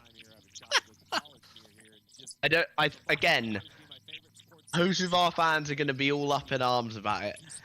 I'm a Hocevar fan who has watched him since he was in the Truck Series. The guy has no right to complain about getting dumped ever. Well, the good thing about Carson is that he rarely does complain about it. Like, I feel like that's one thing that I do like. He said, I've had that coming for 3 years. Hello. Exactly. Hello. I just thought I'd come back because I saw all hell was breaking loose. I've just finished setting up my room for Dad because that's where we're having to watch the England game if he wakes up, because he's gone to sleep at the moment because it looks like it's getting delayed again. But I don't know. JT might know. Jack maybe. Matthew, you won't. He's gone to bed. Now there used to be what is going on with the dust out there? Man on pit road today, isn't it? There used to be a TV show back in the 1970s called Whatever Happened to the Lightly Lads. And they had an episode called No Hiding Place.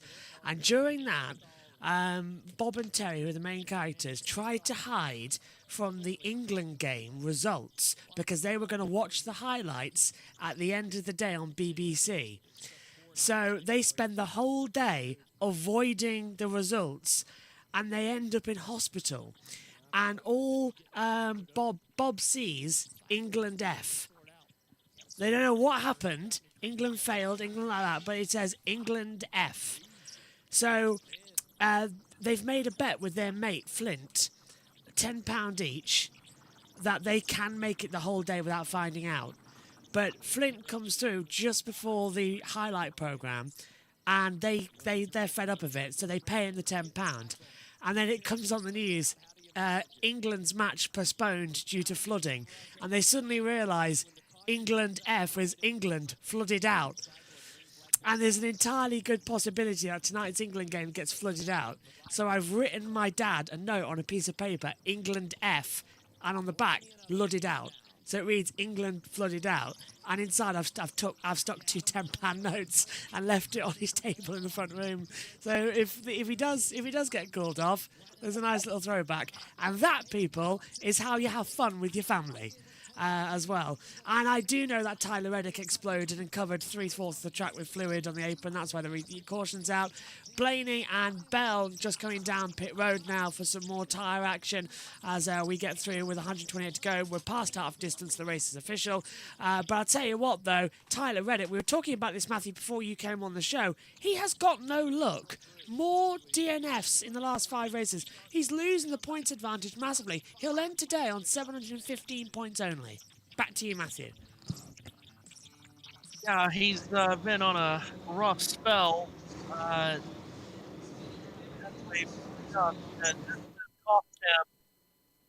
That big championship lead that he had again.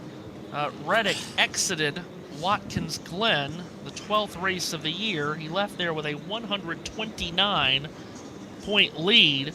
So coming into this race, he had lost 130 points to Hamlin over 6 races, from a 129-point lead to being 1 point behind over those 6 races, and he'll lose even more to Hamlin here tonight. NASCAR heads to Atlanta next Sunday night. Quaker State 400, available at Walmart, is the official name of that race. That is a race next Sunday night. Remember, 7 p.m. Eastern Time, Sunday night. And in fact, we're in a run of 3 straight Sunday night races tonight, next week at Atlanta, and then on July 19th at North Wilkesboro. We'll run the Window World 450 on a Sunday night. Then the July schedule will wind down with the Brickyard 400 at the world's greatest race course, the Indianapolis Motor Speedway, July 26th at 2 p.m. Eastern Time.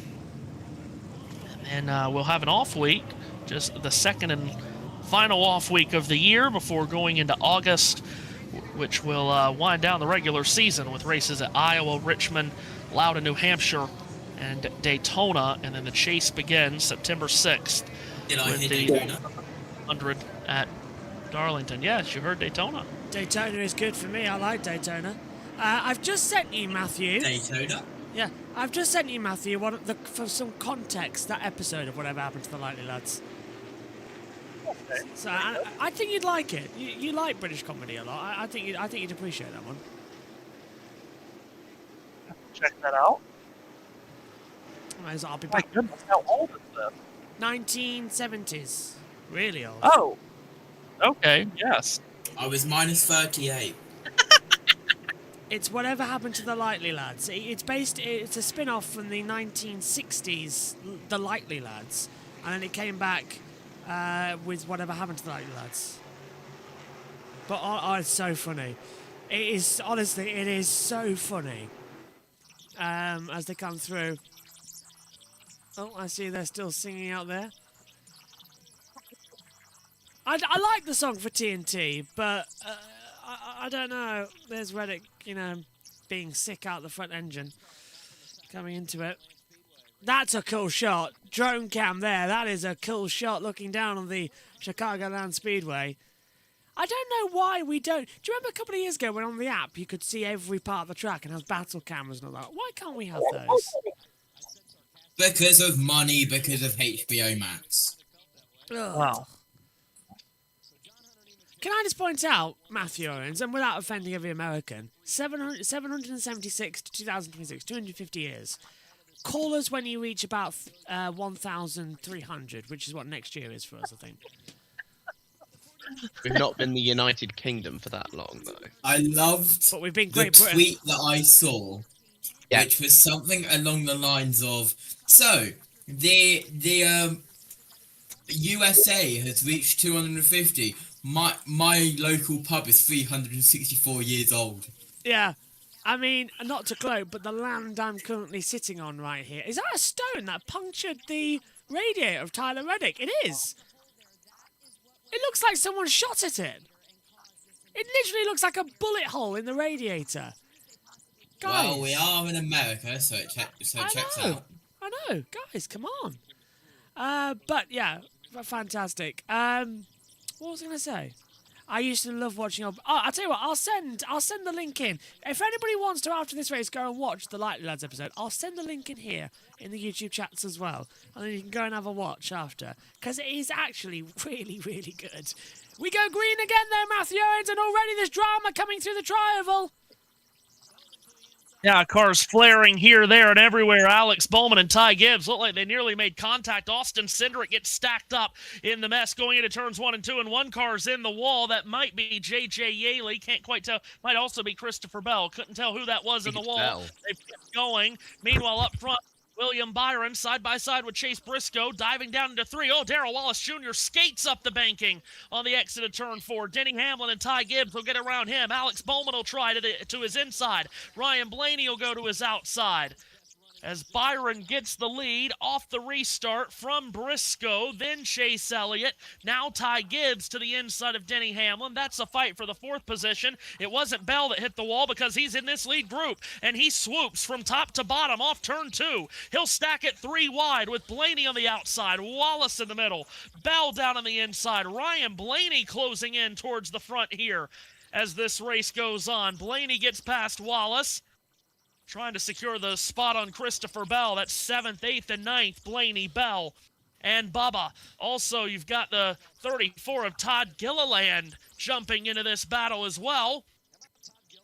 As the racing on these restarts absolutely crazy. Here's Ryan Blaney, big move down the back straightaway, cuts to driver's left. Christopher Bell tried to block him off, couldn't do it. Bell is between Bowman and Blaney. Bell's car wobbling in the center of the corner. Blaney sweeps up out of 4. He'll clear Bell. He'll clear Bowman. Todd Gilliland will then shove Bowman into turn 1 past Christopher Bell.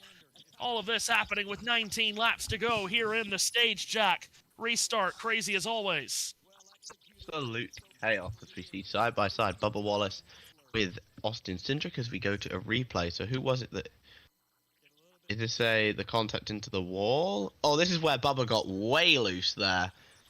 Had to save it there. Way loose. That was a good save, actually. Well to save it, honestly. And is it me, or does he get caught up on the rubber strips that have been put down at the exit there to give them a bit better of a grip? But the drivers have been complaining about it all weekend long. Well, it's such a bumpy racetrack, and it was the last time we came here. And then it's been sitting in the sun and then the cold winters for 7 months. Eric Jones all over the place here trying to make up ground. He's to the outside of Shane Van Gisbergen, or Shane Van Guggenheim, as he was called earlier tonight on Austin Hills Radio. By the way, Eric Jones did hit the wall. He said steering's broke, the rack is broke. The issue we had in the past, it's the same thing. He dropped from 18th to 34th on that restart. So that's the car that got the wall. Just wave left. We're going to keep the on and out. Then he came on, Steve, and said it feels like the steering rack is broken and told the guys, listen, we got to clean up these mistakes, especially when you have speed like they had today, Steve, and you can race your way into the top 10. To have an issue like this, very frustrating for your driver. So that was the car that got the wall in the restart. Eric Jones, he came into today 17th in the championship standings, just 12 points outside the chase cutoff, and he just got shoved up the banking on that restart. He had 2, maybe even 3 cars to his inside, drifted up and into the wall. Jones back in the 31st position. Mentioned that he was 12 points outside of the chase cutoff coming in, and he was behind Austin Cindric, who was running up in the 11th position. So as it stands now, Cindric has really jumped ahead of Jones in the race to make the chase. We're at 15 laps to go here in Stage 2, 117 laps to go in the race. Darrell Wallace Jr., who backslid quite a bit on this restart, might be about to lose another position. Around his outside on the exit of Turn 4, Todd Gilliland's Ford from Front Row Motorsports gets to his outside. They'll go side by side down the front stretch. Austin Cindric will get a double slipstream from those two. Wallace stuffs it into one. Gilliland lets it ride around the top, but Wallace will hold on to the spot for now. So Wallace holds on to 9th. Gilliland 10th. Cindric back there in 11th. Then comes John Hunter Nemechek. Riley Herbst is there too. All of this in the late laps of this stage. Meanwhile, Ty Gibbs at 5th, closing in on Chase Elliott. Is this going to be a battle here, JB? Should pull to the inside line down through 1 and 2 and easily get the job done. I love the setting sun. It's creating this wonderful dew point across the circuit, and you're just getting a few little bits of slide. The temperature's cooling.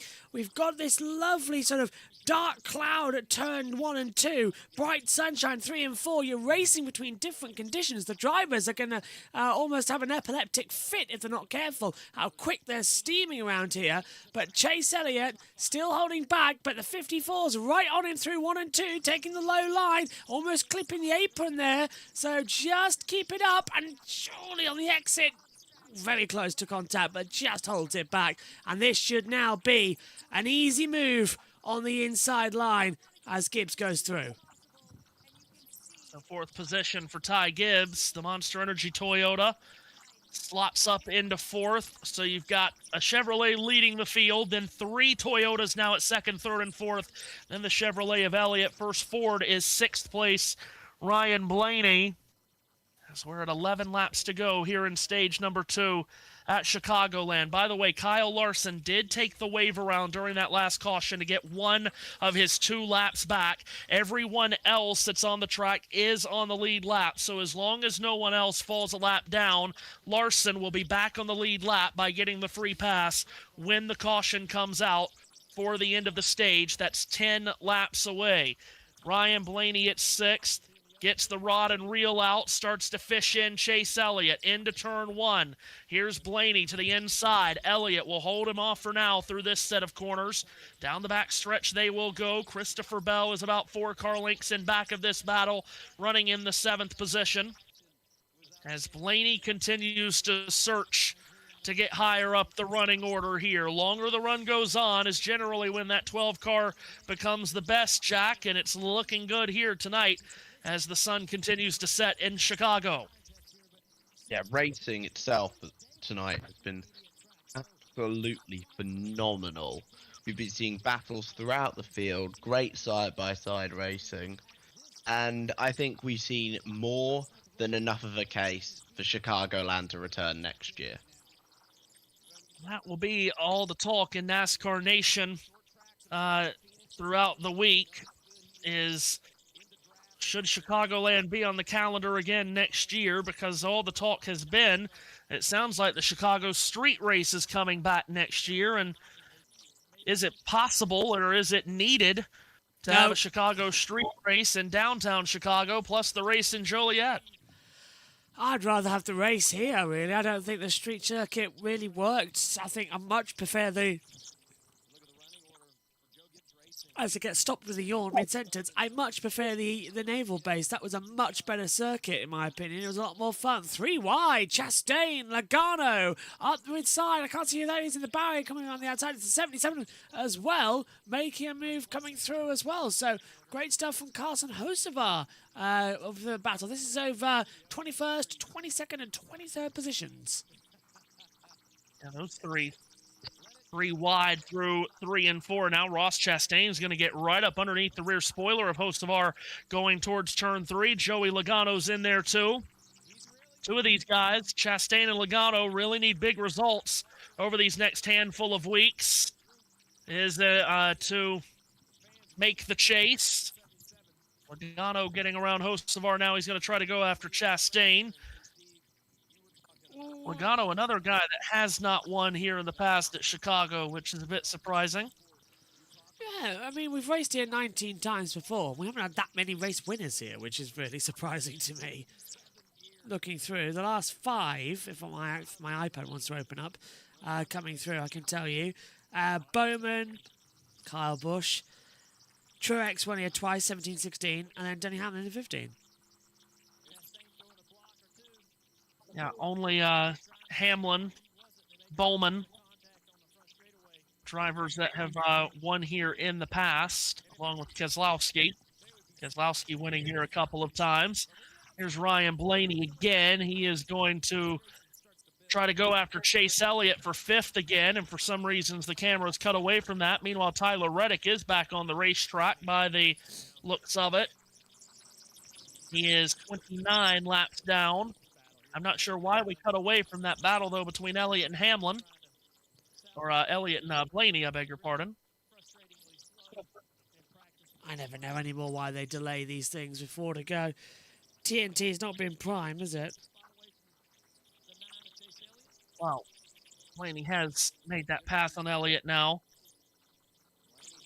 Yeah, TNT basically is a prime broadcast, but they, of course, take more side-by-side commercials, but they also have different producer behind the scenes. As I was mentioning, Kyle Larson might get back on the lead lap at this next caution. Problem is, because he took the waiver out of the last caution, he was hung out there on very old tires. So on those old tires, he is so far off the pace, and he's been lapped again here, and he's going to miss only by a couple of laps getting back on the lead lap, Jack. Yeah. Hamlin still chasing down Briscoe here. It's nice to see Byron leading, because has Byron won a race yet this year? No. I don't And think came he into has. this race. Yeah, he hadn't won, and he only came into this race having led 42 laps for the season. He won stage 1. He's trying to win stage 2, but Chase Briscoe's going to make him earn it, that's for sure. Briscoe climbs the banking up in turns 1 and 2 as we are on the last lap of stage number 2, and is Briscoe going to have a run at Byron going to turn 3? Briscoe trying to figure out where to go. Byron shuts them off. Here they come through 3 and 4. Byron slides up. Briscoe doesn't look like he's got space to make a move. He does not. Green and white checkered flag down on William Byron. He takes each of the first 2 stages here at Chicagoland from Briscoe, Hamlin, Gibbs, Blaney, Bell, Elliott, Bowman, Cindric, and Check. Yeah, it's in the stage, Jack. Byron's won 2 stages. Is he on for the win now, maybe? I reckon he could do the triple, you know. Byron, you were talking about just a second ago about how he's looking really good. Clean sweep. Yeah, clean sweeps on the cards. Byron, Briscoe, Hamlin, Gibbs, Blaney, Bell, Elliott, Bowman, Cindric, and Wallace as America celebrates 250 years of independence. How's that going for you?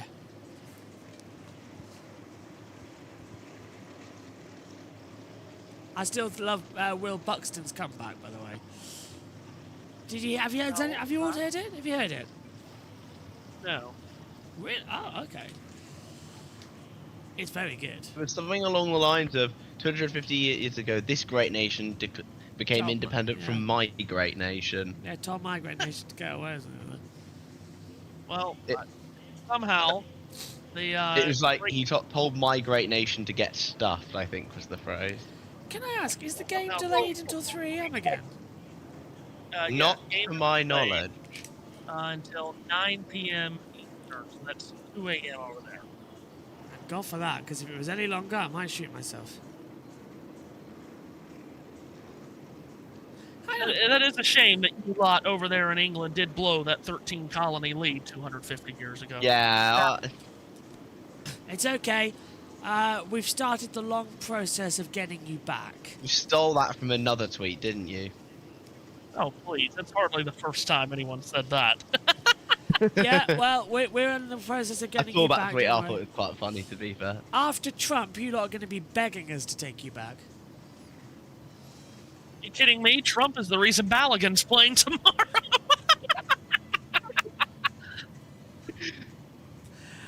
The thing is, as well, all I can say about that, I'm not even surprised anymore. Like, my. Now I'm gonna say I'm a referee, and I was the first thinking, am I gonna get in trouble for saying this? I'm like, yeah, no, I'll go on there. FIFA's like the most openly corrupt organization ever. No, It's like, have you seen the clip of the guy where it's like, corruption is not bad. Corruption is only bad if I'm not involved. Yeah. That is the American football fan base, right? Sorry, soccer fan base, right now. I mean, everyone claims that America is not a soccer country, but I mean, here we are being as corrupt as everyone else in the sport. So, I mean, at the very least, we're not in Qatar. Say that. Yes, well, but indeed. Can I just point out, it is hard not to be corrupt when your president is literally Mr. Krabs. Can I just say, we have only held one World Cup, and we have the biggest football league in the world. We won. What is this? We held one and we won it. Yeah, and we almost won the Euros. You've got the Euros a couple of years ago, a couple of years from now, and we nearly. Yeah, but won the World Cup, man. There's no country that has a better football culture than us. Erin has just said, JB, you got it backwards. It's time you came and joined us. It'll change your life. Might as well at this point. No. I'm very happy. I've got a. Did you see the Rick and Morty ad? I haven't seen the Rick and. Oh, I did see the Rick and Morty ad for Pringles actually. All I'm gonna say is, I have a brother-in-law who is American. And the only good thing about America that I love is Three Musketeers bars. You don't get them in this country that much. That's it. I mean, when I went to America, I was about 14 years old. And all I can say is, your portion sizes, guys. Jeez. Also, too much preservatives. We've got natural food over here, like bread. Matthew, can I ask a question? I just want to say, Matthew, can you hear me? Yes. How often do you buy bread? Like white bread? That's a good question. I don't know. Have you got white bread in your cupboards right now at your house? Yeah. Yes. How long since you last brought that packet of bread? I don't know, maybe 2 weeks. I don't know. Right. That's it right there. That's why I'm never moving to America permanently. 2 weeks ago he brought that bread, and it is not mouldy. The amount of preservatives in that bread, that's the real reason that it's causing things like cancer and I mean, all all that. I'll say about the portion sizes... Sorry, can I just say something, Jack? Hang on, Jack. Can I say something? The bread that we get in Aldi here in the UK, you're lucky if you get it home before it starts being mouldy.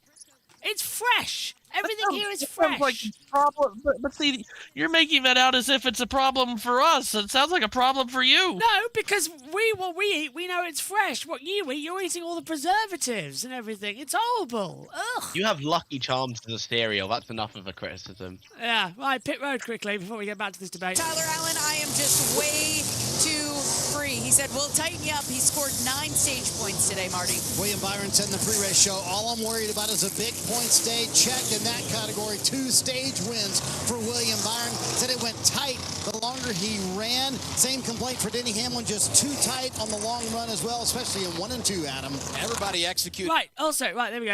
Exit of pit road. Byron's still the leader as well at the moment. He gets off pit road behind the 19. Sorry, in front of the 19.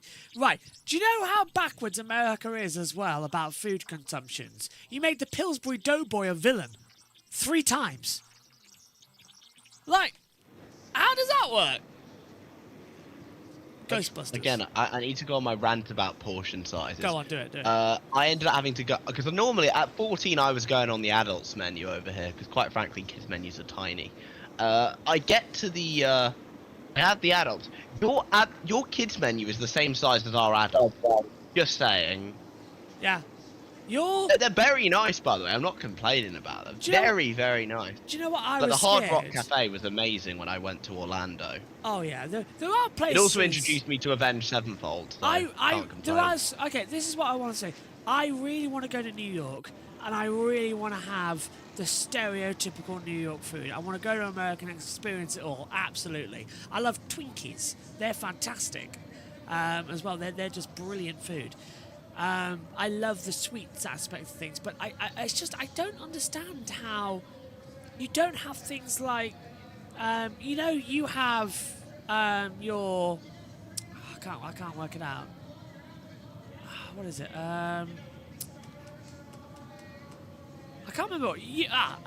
You've got, and we've got something similar, but we do it with sunflower oil. You do it with different type. What is it? I'll get back to you on that one. But no. I'd love to do loads of stuff in America, but I never moved there permanently. I don't think my body could take it. It's such a difference. Unbelievable. Listen, I know good and well my body couldn't handle being over there. Y'all don't have air conditioning to save your lives. Say again, not sir? happening. What do you say? You don't have air conditioning over there. No, I'm not moving no. over there. Actually, I wouldn't advise it either. I'm taking everything back I've said about food and the American, the preservatives and all that lot.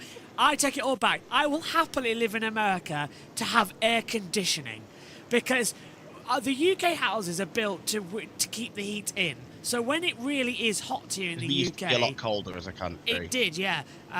When it's really hot here, like we've had a heat wave and it's getting high, it's like 36 degrees And we're Celsius. going to get another one. Which is like 100 Fahrenheit for you over there.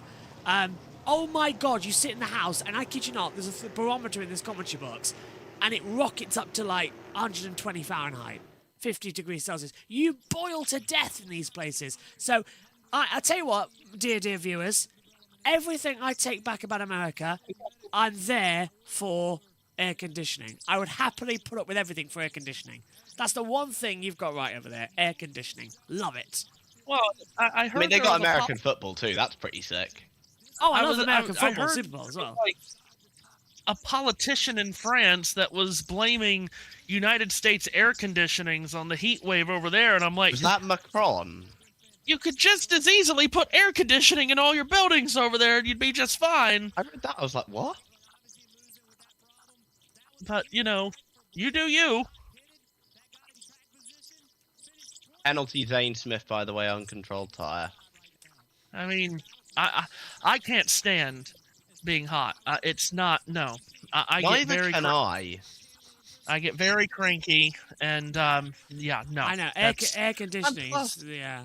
Are we going back to green? Winter yet? is so much better because it's in the middle of the football season. Actually, okay, who's got the better winters, UK or America? I'd say America's got the better winters because you always America, have, to be honest. you've always got snow and you always have the most beautiful We decorations. just get wet. Tell you what, Anyway, though, back to country green. thinking about it, Thanksgiving's amazing over there with the parade. Anyway, stage 3 is about to start. I'm going to hand down to Matthew.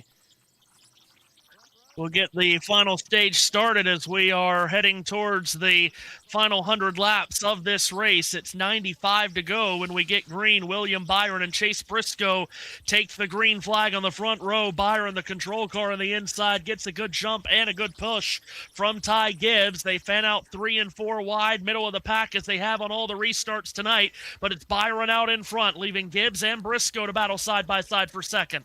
Then behind them, it's Denny Hamlin and Christopher Bell. Ryan Blaney's in there. Alex Bowman's there too, but it's William Byron out in front of the field, hurtling towards turns 3 and 4. Byron, the winner of the first 2 stages, going for his first win of the year, JB, and he is out in front here as we're inside the final stage at Chicagoland. Someone just asked in the chat as well, when was the last time UK had snow? Strangely, we had it in May. I have no idea why, but we did, didn't we? We had snow in May. That's never happened before, ever. In the UK history, and it snowed in May. God knows why, earlier on this year. Meantime, though, the sun is setting. There's a bit of darkness surrounding the top of the clouds. Byron leading by 0.3 of a second. Briscoe's under attack from Gibson. Look at that from Denny Hamlin in a right attack with Christopher Bell now. Absolutely together, which is fantastic. Well, this is Hamlin's race to lose. I still think many people feel like as he tries to slide up in front of Bell. No, can't do it. Meanwhile, Briscoe, oh my goodness, cuts hard from top to bottom on the back straightaway to try to get around Ty Gibbs. Here's Briscoe on the bottom of the banking in 3 and 4. He'll work his way around Gibbs. Briscoe steals second. Gibbs back to third. Hamlin's not been able to take Bell, so it's still Bell at fourth. if William Byron looks in the rearview mirror, he'll see all Toyotas lined up behind him. This is really good, actually, coming into it as well. But I think everybody's agreeing that on America's 250th birthday, they kind of want a Chevy engine to win at the front of the field. So I think they're really pushing Byron, who I think, Byron, the two-time Daytona 500 winner as well. Really good stuff at the moment. And I love his background from being in esports to coming into being a cup driver and just being this fast. I've not seen Byron drive this good in a long, long time, at least a year and a half.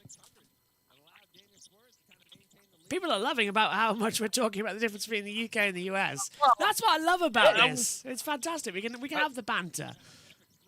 I was just looking at the comments that a lot of people, I don't think we're quite, I think they might have been taking it very seriously. 50-50. Anyway, we press on like a nail. Denny Hamlin and Christopher Bell continue to go wheel to wheel for the 4th position going into turn number 1. Hamlin's going to slide up. Is he going to pull off the slide job here on Bell? He is. Hamlin takes over 4th. Looking quite good as well. The artificial lights starting to take over here. I'm going to have to just depart quite soon as well, unfortunately, to go and look after Father Dear as they come into it. But 14 of 102, Byron, Briscoe, Gibbs, Bell, Blaney, Wallace, Bowman, Elliott, Herbst, the top 10. I'll tell you what, though, we should actually have a sit-down during a practice session once. One of the practice sessions for the Cups we should take over, as now we're seeing as well the 7 and the 2 battling hard. Suarez going to get ahead of Cindric there quite nicely. We should take over one of the practice sessions, do the commentary, and just have a proper discussion about things that are different from American day-to-day living to UK day-to-day living. I would love that. That would be something brilliant to do and have a proper discussion about it. Someone put it on the list as well, if we go red flag sometime. Put it on the list. It would be fantastic because I think both sides would love to go to the other part. And it doesn't rain as often. Apparently the rain is coming here, though, to Chicagoland. Well, I can believe that because there is a black cloud. And I thought it was just darkness, Matthew, but there is a dark cloud hovering around the circuit. Yeah, and there were some rain chances earlier in the day. Current forecast does show a low chance of rain, but Midwest in the summer, there's always a chance. But yeah, you are right. It is a pretty dark cloud moving its way from the backstretch inward on the racetrack as Darrell Wallace Jr. and Alex Bowman fighting over the 7th position. These two had a few coming togethers before. Bowman diving to the inside. Wallace, though, covers the spot well. And further back, here's Corey Heim and Daniel Suarez jousting for the 12th position as we just get all kinds of camera swaps here. Now Ryan Blaney going after Christopher Bell. There you go, Matthew. You can use JT's. I'll leave mine on as backup in case anything goes wrong. JT's is more secure there. I've been to the... Vincent says, been to the UK 2 times in my life. Both times the food was horrible. Where did you eat and what did you eat? Because the UK, sometimes you really do get some really rubbish food. And to be fair, to quote The Simpsons, we British sure eat crap. And that's not a swear word, by the way. But that's not wrong. But if you have proper home cooking, like I would happily cook for anybody who wants it because I love cooking. You've got to add the flavour to it and make sure it's all right. Some people just throw it in and that's enough. But a proper cooked meal, there is nothing better than a good chicken and a good meal and a good sauce. Everyone knows, I think, on this YouTube channel, I am a very good chef and I love cooking. In fact, I cannot confirm this. Do you know? One thing. Go on. One thing we need to do in the off season is we need a JT versus JB. Great JB Bake Off. What's the best dish to have in the UK? And no one say beans on toast. Yeah, we have very mid. Beans on toast stuff. I have never understood. Cheese and beans on toast. I would say the best British food to try if you come over here to the UK would be beef bourguignon. That's what I would try. That's technically also a French dish, but it's got a British twist to it. Beef bourguignon is probably my go-to. Matthew, you're laughing at that. It's a true. Us the Brits have stolen every single thing, and we've just changed it a little bit and called it our own. Yeah. Okay. Yeah. Fine. I It's mean, like what the Americans did to our cities, but anyway. do you know how confusing it is to me when I do look at America's map, by the way, and I see that you've got like You've got like 3 Kingstons. Yeah, and you've got a Peterborough as well. It's like, to me, that's bonkers, because I have to go through Peterborough to get down to where London is. It is mad. Pineapple upside down cake. We don't do pineapple upside down cake that much, but I've had it before. It's quite nice. I've had it. It is very nice. An English trifle. I would highly recommend an English Oh yeah, trifle. definitely. Basically, it's just a bottle of sherry in some cake batter and some cream and jam, and it's delicious. Not Rachel's, but yeah. Coming into it. There's the 67 coming through as on the back of the field right now. Corey Heim running in 12th position. Been running around there all day. Been very good day so far for Corey Heim. His first race since that first career win he got at San Diego. So very, very good drive again from Heim, who will be racing full time in this series next year.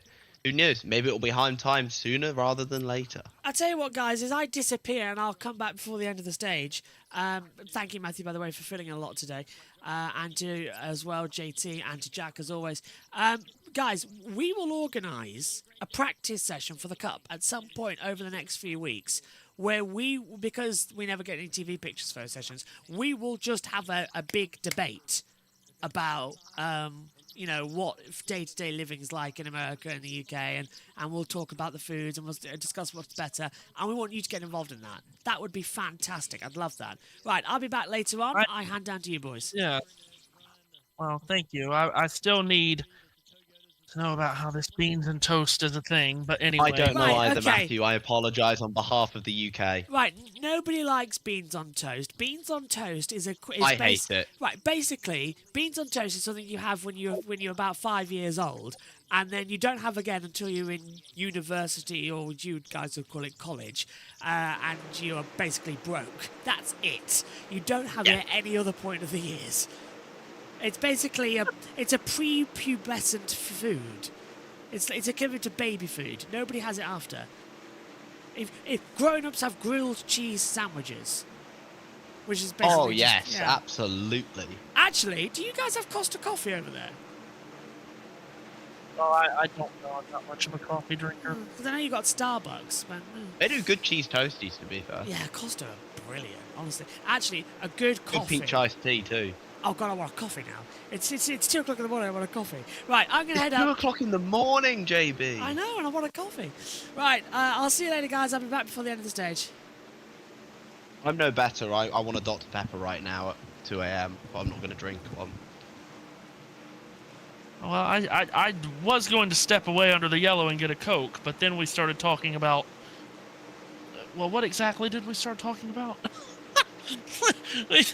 I'm not fully sure what... between our 2 wonderful nations. Yes. Can tell you that Christopher Bell has gotten by Denny Hamlin to take over the 3rd position as we move to start covering what's happening on the racetrack again. 3rd place for Bell. Talk about Byron. You know what we're actually here to do. What's that, JT? Is that what we're here to do? I believe so. Bell moving up into 3rd.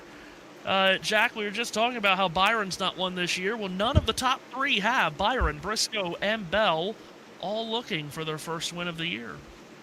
Yeah, it'd be nice if I could see the racetrack right now. Unfortunately, my cat has decided to hop up on my desk right now as we speak and stand in front of the way of my computer screen and look at me like, seriously, you're doing this? JT and I had the battle of the dogs at halftime of Norway-Brazil today. I got 2 cats, so... That was one of the most difficult broadcasts I've ever done because of just absolutely everything that was going on and happened right as the game was starting and then at halftime. It's crazy. The weather didn't help. But what did we do, JT? Yeah, I heard about the weather. Yeah. What did we do, JT? We pressed on. What we do best around here. We did indeed. Just shy of the 200 lap mark of this race. We are in the final stage. One more pit stop for tires and fuel necessary for all of these drivers.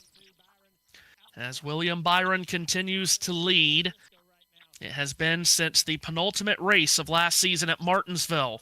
Since Byron last went to victory lane, he was the regular season champion last year, was Byron. He came into this race just 12th in the championship standings, 273 in back of Denny Hamlin. He leads by 0.6 of a second on Chase Briscoe. Christopher Bell is then 3 seconds back in third. Denny Hamlin and Ty Gibbs rounds out the top 5, 34 cars on the lead lap. The first off the lead lap is Kyle Larson at 35th, who did get the free pass at that stage caution, as he was the only car off the lead lap. That took him from 2 laps down to 1, as he still tries to get back on the lead lap after his spin early in stage 2. Meanwhile, Ryan Blaney is thank you, JB. Make his way up, as yes, England and Mexico closing in on kickoff. Yep, we are about to kick off right now, actually. And if you are watching us on USN, or if you're watching us on JBM, England and Mexico is about to kick off, and it does right now, and that is on a separate stream on USN. Seth Eves will walk you through the action there, the great atmosphere that is Estadio Azteca for this much-anticipated round of 16 game between one of the tri-host Mexico taking on England. Oh, look at that guy Mowbray on the call with Alan Shearer on the... I mean, one of those is good. Well, Guy Mowbray, much better than Sam Chatterface on ITV. Oh my god. Oh, okay. I'm going to be honest with you. You mean Sam Matterface? Yes, Sam Matterface. Yeah, I was going to say. Yes. It makes me wonder why I'm not professional doing this him on commentary.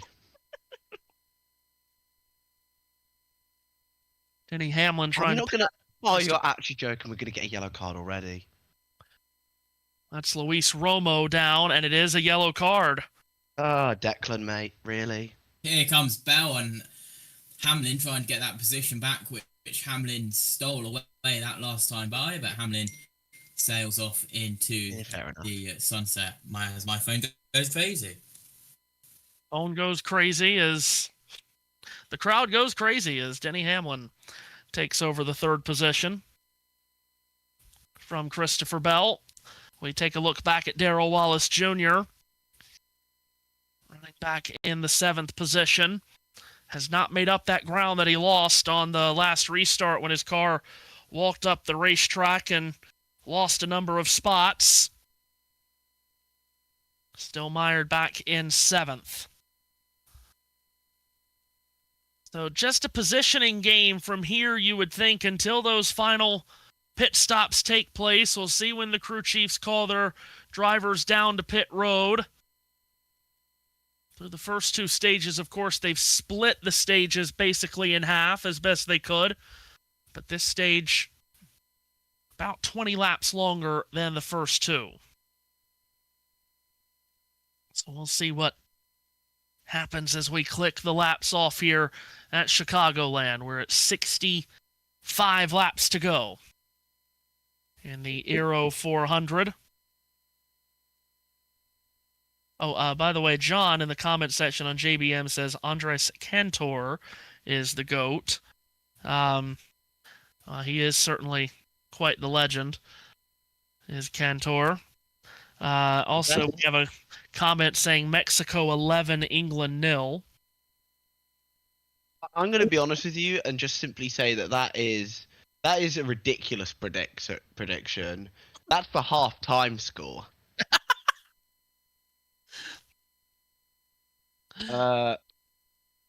I still remember one random match I refereed. This is going to blow your mind. It was an under 10s match I ref.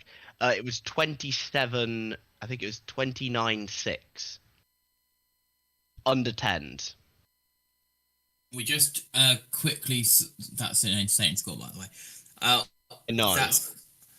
That's more like an American football score than a soccer score, as Matthew would say. That was Chelsea v Fulham, by the way, at under 10s. We just saw. Guys, I can't work out. Was it Joseph Newgarden or was it Austin Cindric with the 2 PPG car, which looks very nice indeed? Yeah. But it did look very like just Joseph Newgarden there. Here's the oh my god, it does. Who got into the wall just a couple of moments ago. I did hear stuff on the scanner, but couldn't work it out. I believe that was Chase Briscoe in second who got into the wall, Matthew. Well, Briscoe was only about half a second behind Byron. Now he's more than a second behind the race leader, although from the last lap he went from 1.6 back to 1.3. But yeah, you're right. Briscoe just pushed up there on the exit of turn 2, touched the wall. That battle between Hamlin and Bell rages on. This is at third. Bell off of turn 2 gets up underneath the spoiler of Hamlin.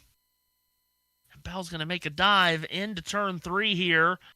As that red, white, and blue number 20. A lot of red, white, and blue liveries, of course, this weekend. Bell going to sweep up out of turn 4 and complete the pass on Hamlin. So that gives Bell the third position again. All Gibbs cars at second, third, fourth, and fifth, all behind race leader William Byron.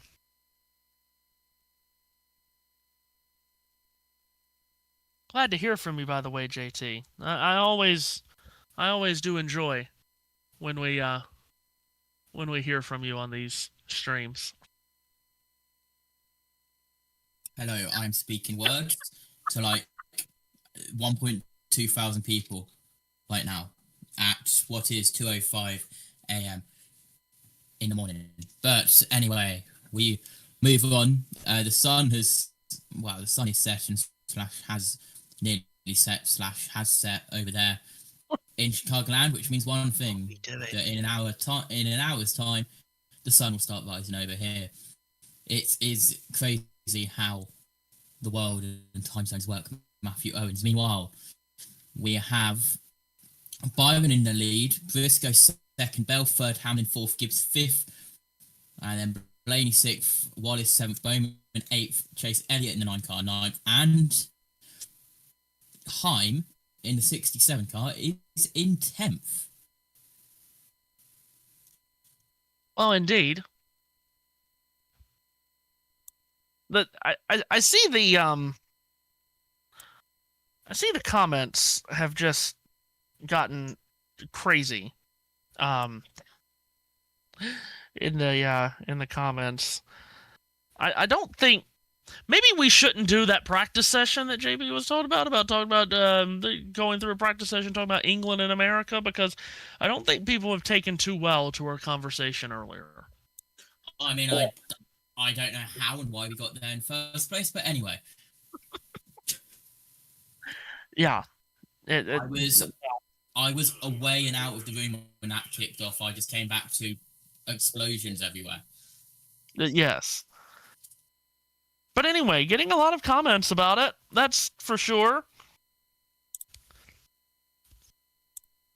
But as we cover the race, Jack, I gotta say, I'm really surprised by what we've seen from the 24 today. This is the performance from the 24 team we saw a lot last year on his way to the regular season championship, but we haven't seen anything like this from this team this year. Yeah, this is a great drive so far from William Byron, a man who surprisingly hasn't won as we shift away from him and focus on Christopher Bell, the man with the fractured wrist, is in third place right now. Incredible. He got fifth at Sonoma, didn't he? With a fractured wrist. Yeah. Fair play to him. Unbelievable result to finish that's fifth. The drive of the entire weekend for me. Other than maybe Austin Green getting a top 10 in a backup car. Yeah. That is ridiculous. Fair play to him. Just to answer the question from Alva75, Briscoe has not won this year. In fact, the top three in the running order have not won yet this year. Byron, Briscoe, and Bell, all searching for their first wins of the season. Briscoe came so close to dethroning Shane Van Gisbergen at Sonoma last week. But Byron out in front by a little more than a second as we are just about halfway through this final stage. We now click over to lap 50 of 102 in the final stage.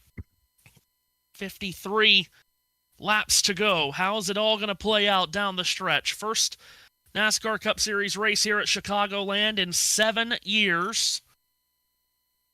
It's been a good race, been entertaining, had a bit of a helter-skelter start, but everything that everyone was hoping for from this race, which was a track with a lot of character, slick racetrack, and just another intermediate racetrack for these next-gen cars to run on. I think we've gotten the race that a lot of people wanted to see, Jack.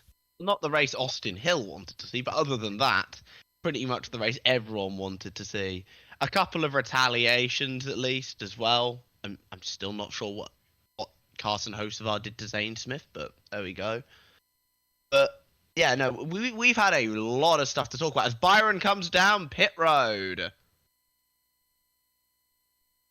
94 laps led today for William Byron, most since Martinsville last season. I think he went on to win that race, or am I mistaken?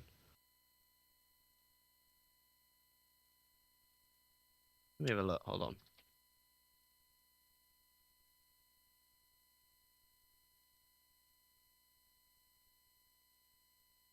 Hopefully it hear me after that plug got after that wire became unplugged. Yes, it was Byron. The last time he led this many laps, he went on to win the race. Yeah, that would have been at Martinsville last October. Very strong drive from him that day. Yeah, I got around Ryan Blaney late, but boy, on the blind, Chase Briscoe's gotten by him. He did just pit though, so. And Bell's in the pit lane now. Sorry, pit road. I have to remember I'm talking NASCAR, not F1. So Briscoe gets by Byron after Byron exits pit road. So Briscoe did pit a lap earlier than Byron, so he gets what will be the lead of the race from Byron. Denny Hamlin, as he did in stage 2, staying out longer than the leaders. But a really good pit stop from the 19 crew, James Small's team. And Chase Briscoe will have the lead of this race once it cycles through. Chase Elliott exiting pit road, and Denny Hamlin jumping onto pit lane here. Gives up the lead and hands it over to Darrell Wallace Jr.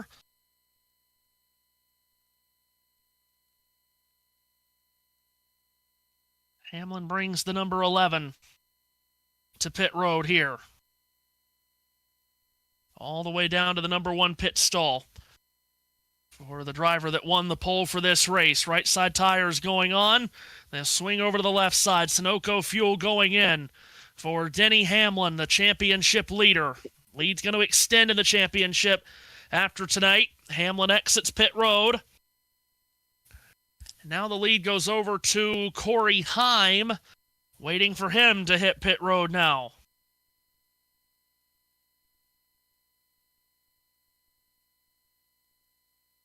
It's Wallace on pit lane.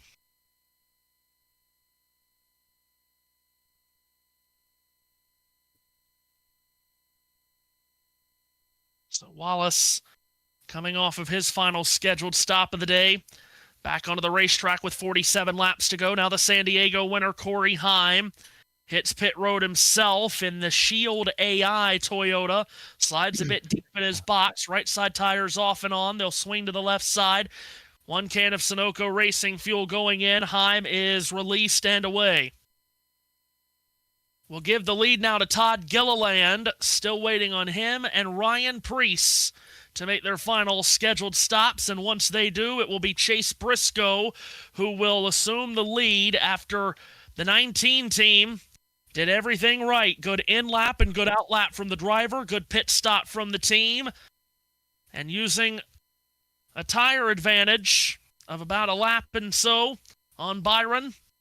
And Briscoe has robbed Byron of the lead.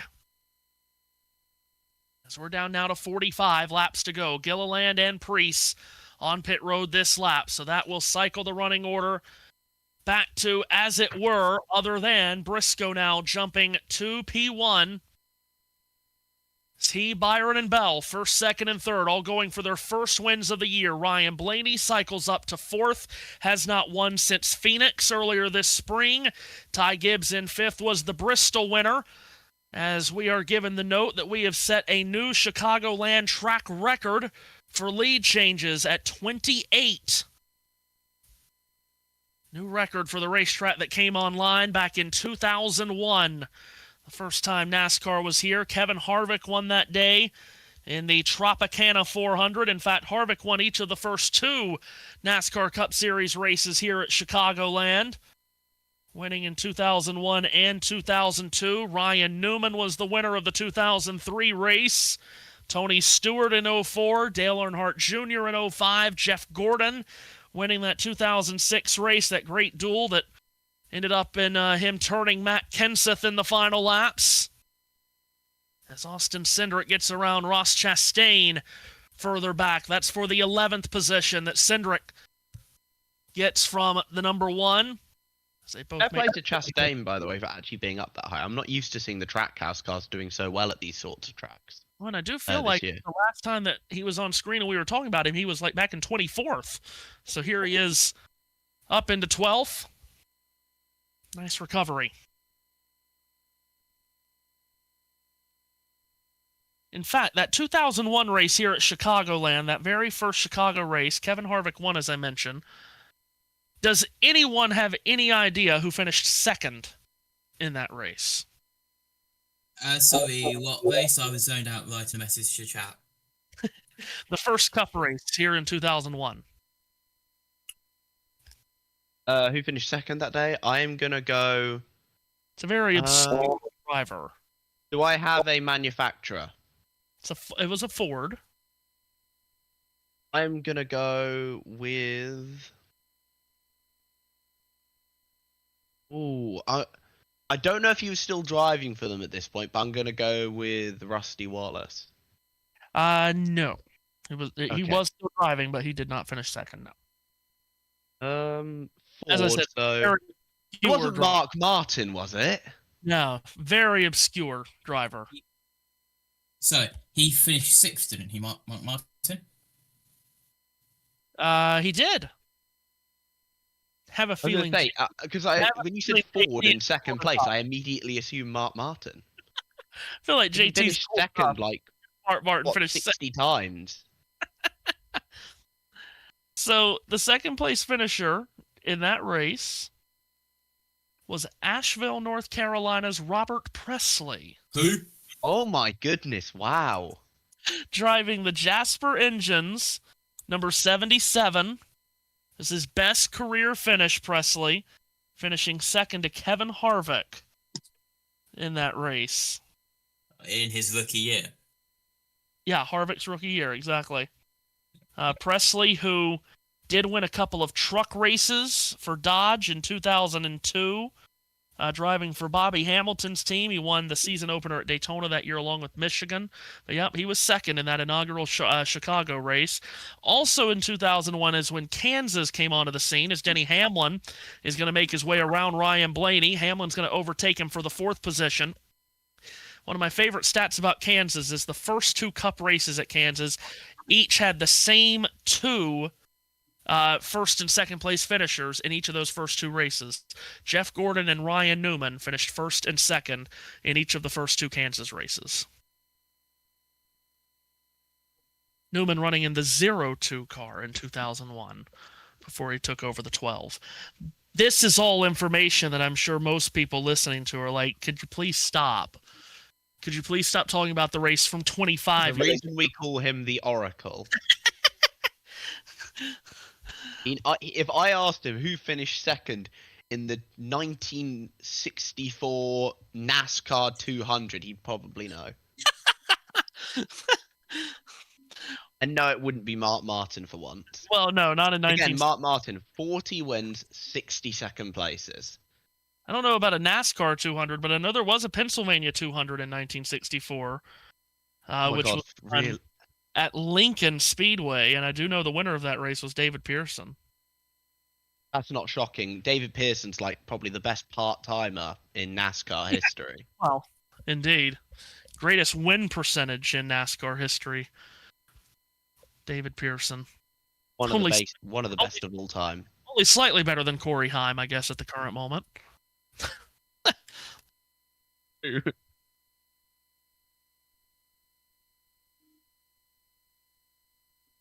Alex 48 Bowman there. Having a very, very good day.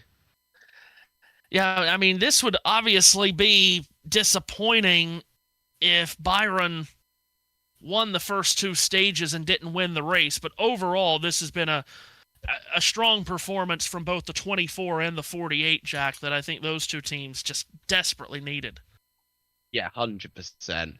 These are just results, like, especially when Elliott's winning races. It's a result that the 48 team really needed, as they've currently, for the last few years, they have been the weakest team in the Hendrick stable. I don't think that's entirely Alex Bowman's fault either, as well as that. I think there are other factors in the team that have failed, that have not helped him. But yeah, Bowman, I do want him success, because I do think he's a really quality race car driver. But definitely the weakest in the Hendrick stable currently in terms of consistency. Yeah. No doubt about that. By the way, live chase standings. Eric Jones would move back up into 16th, and he would have a 1-point edge on Ryan Preece in 17th. AJ Allmendinger would jump up into a tie with Joey Logano for 18th. They would be make that 16 points below the cut line, and then Brad Keselowski would be minus 22. Shane Van Gisbergen, by the way, would still be 24 points above the cut line after his Sonoma win last week. Haven't talked a lot about Shane tonight, aside from his contact with Austin Hill. Shane running a lap down in 29th. Would give up points to the cut line. Allmendinger, you really... For Allmendinger to be top 20 in the championship and to be a part of possibly making the chase, Jack, you have to give him so much credit, and the team. What a driver. Colleague is all on an island on their own. They have no manufacturer support. Don't have the technical alliance with Richard Childress Racing anymore. And here Allmendinger coming off a 5th at San Diego. Solid but not great run at Sonoma last week, but he is still in the mix to perhaps make the change. He was driving well at San Diego because he's a great road racer, AJ. But realistically, like, he's still an excellent driver. And we're going to still be seeing more of him. According to Chris Rice, apparently he has a contract until 2032 at Colleague. So he's probably going to be there until he retires. He is in his 40s at this point, and still is a fantastic race car driver. So yeah, and credit to Ty Dillon as well, who's currently in 19th as well. Yeah, Ty in his 300th career Cup Series start. AJ's teammate, they're running right together in 18th. Rumors that he might not come back next year in the 10, by the way. Well, in the nicest way possible. It's amazing that he's still a Cup driver, Ty Dillon, but yeah, we also. And again, I like Ty a lot.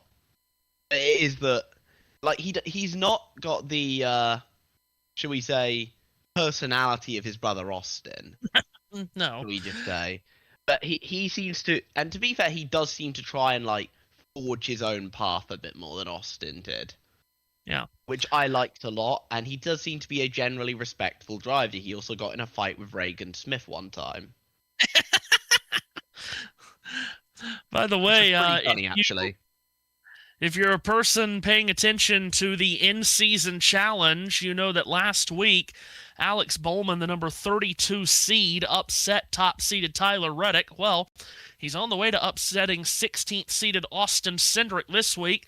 Bowman runs 5th. Cindric runs in 12th, so Bowman would move on again. If you're paying attention to that. Also, Todd Gilliland and Carson Hocevar is a matchup this week. They're running right together, aren't they? Let's see, Gilliland is 20th, while Hocevar is 23rd.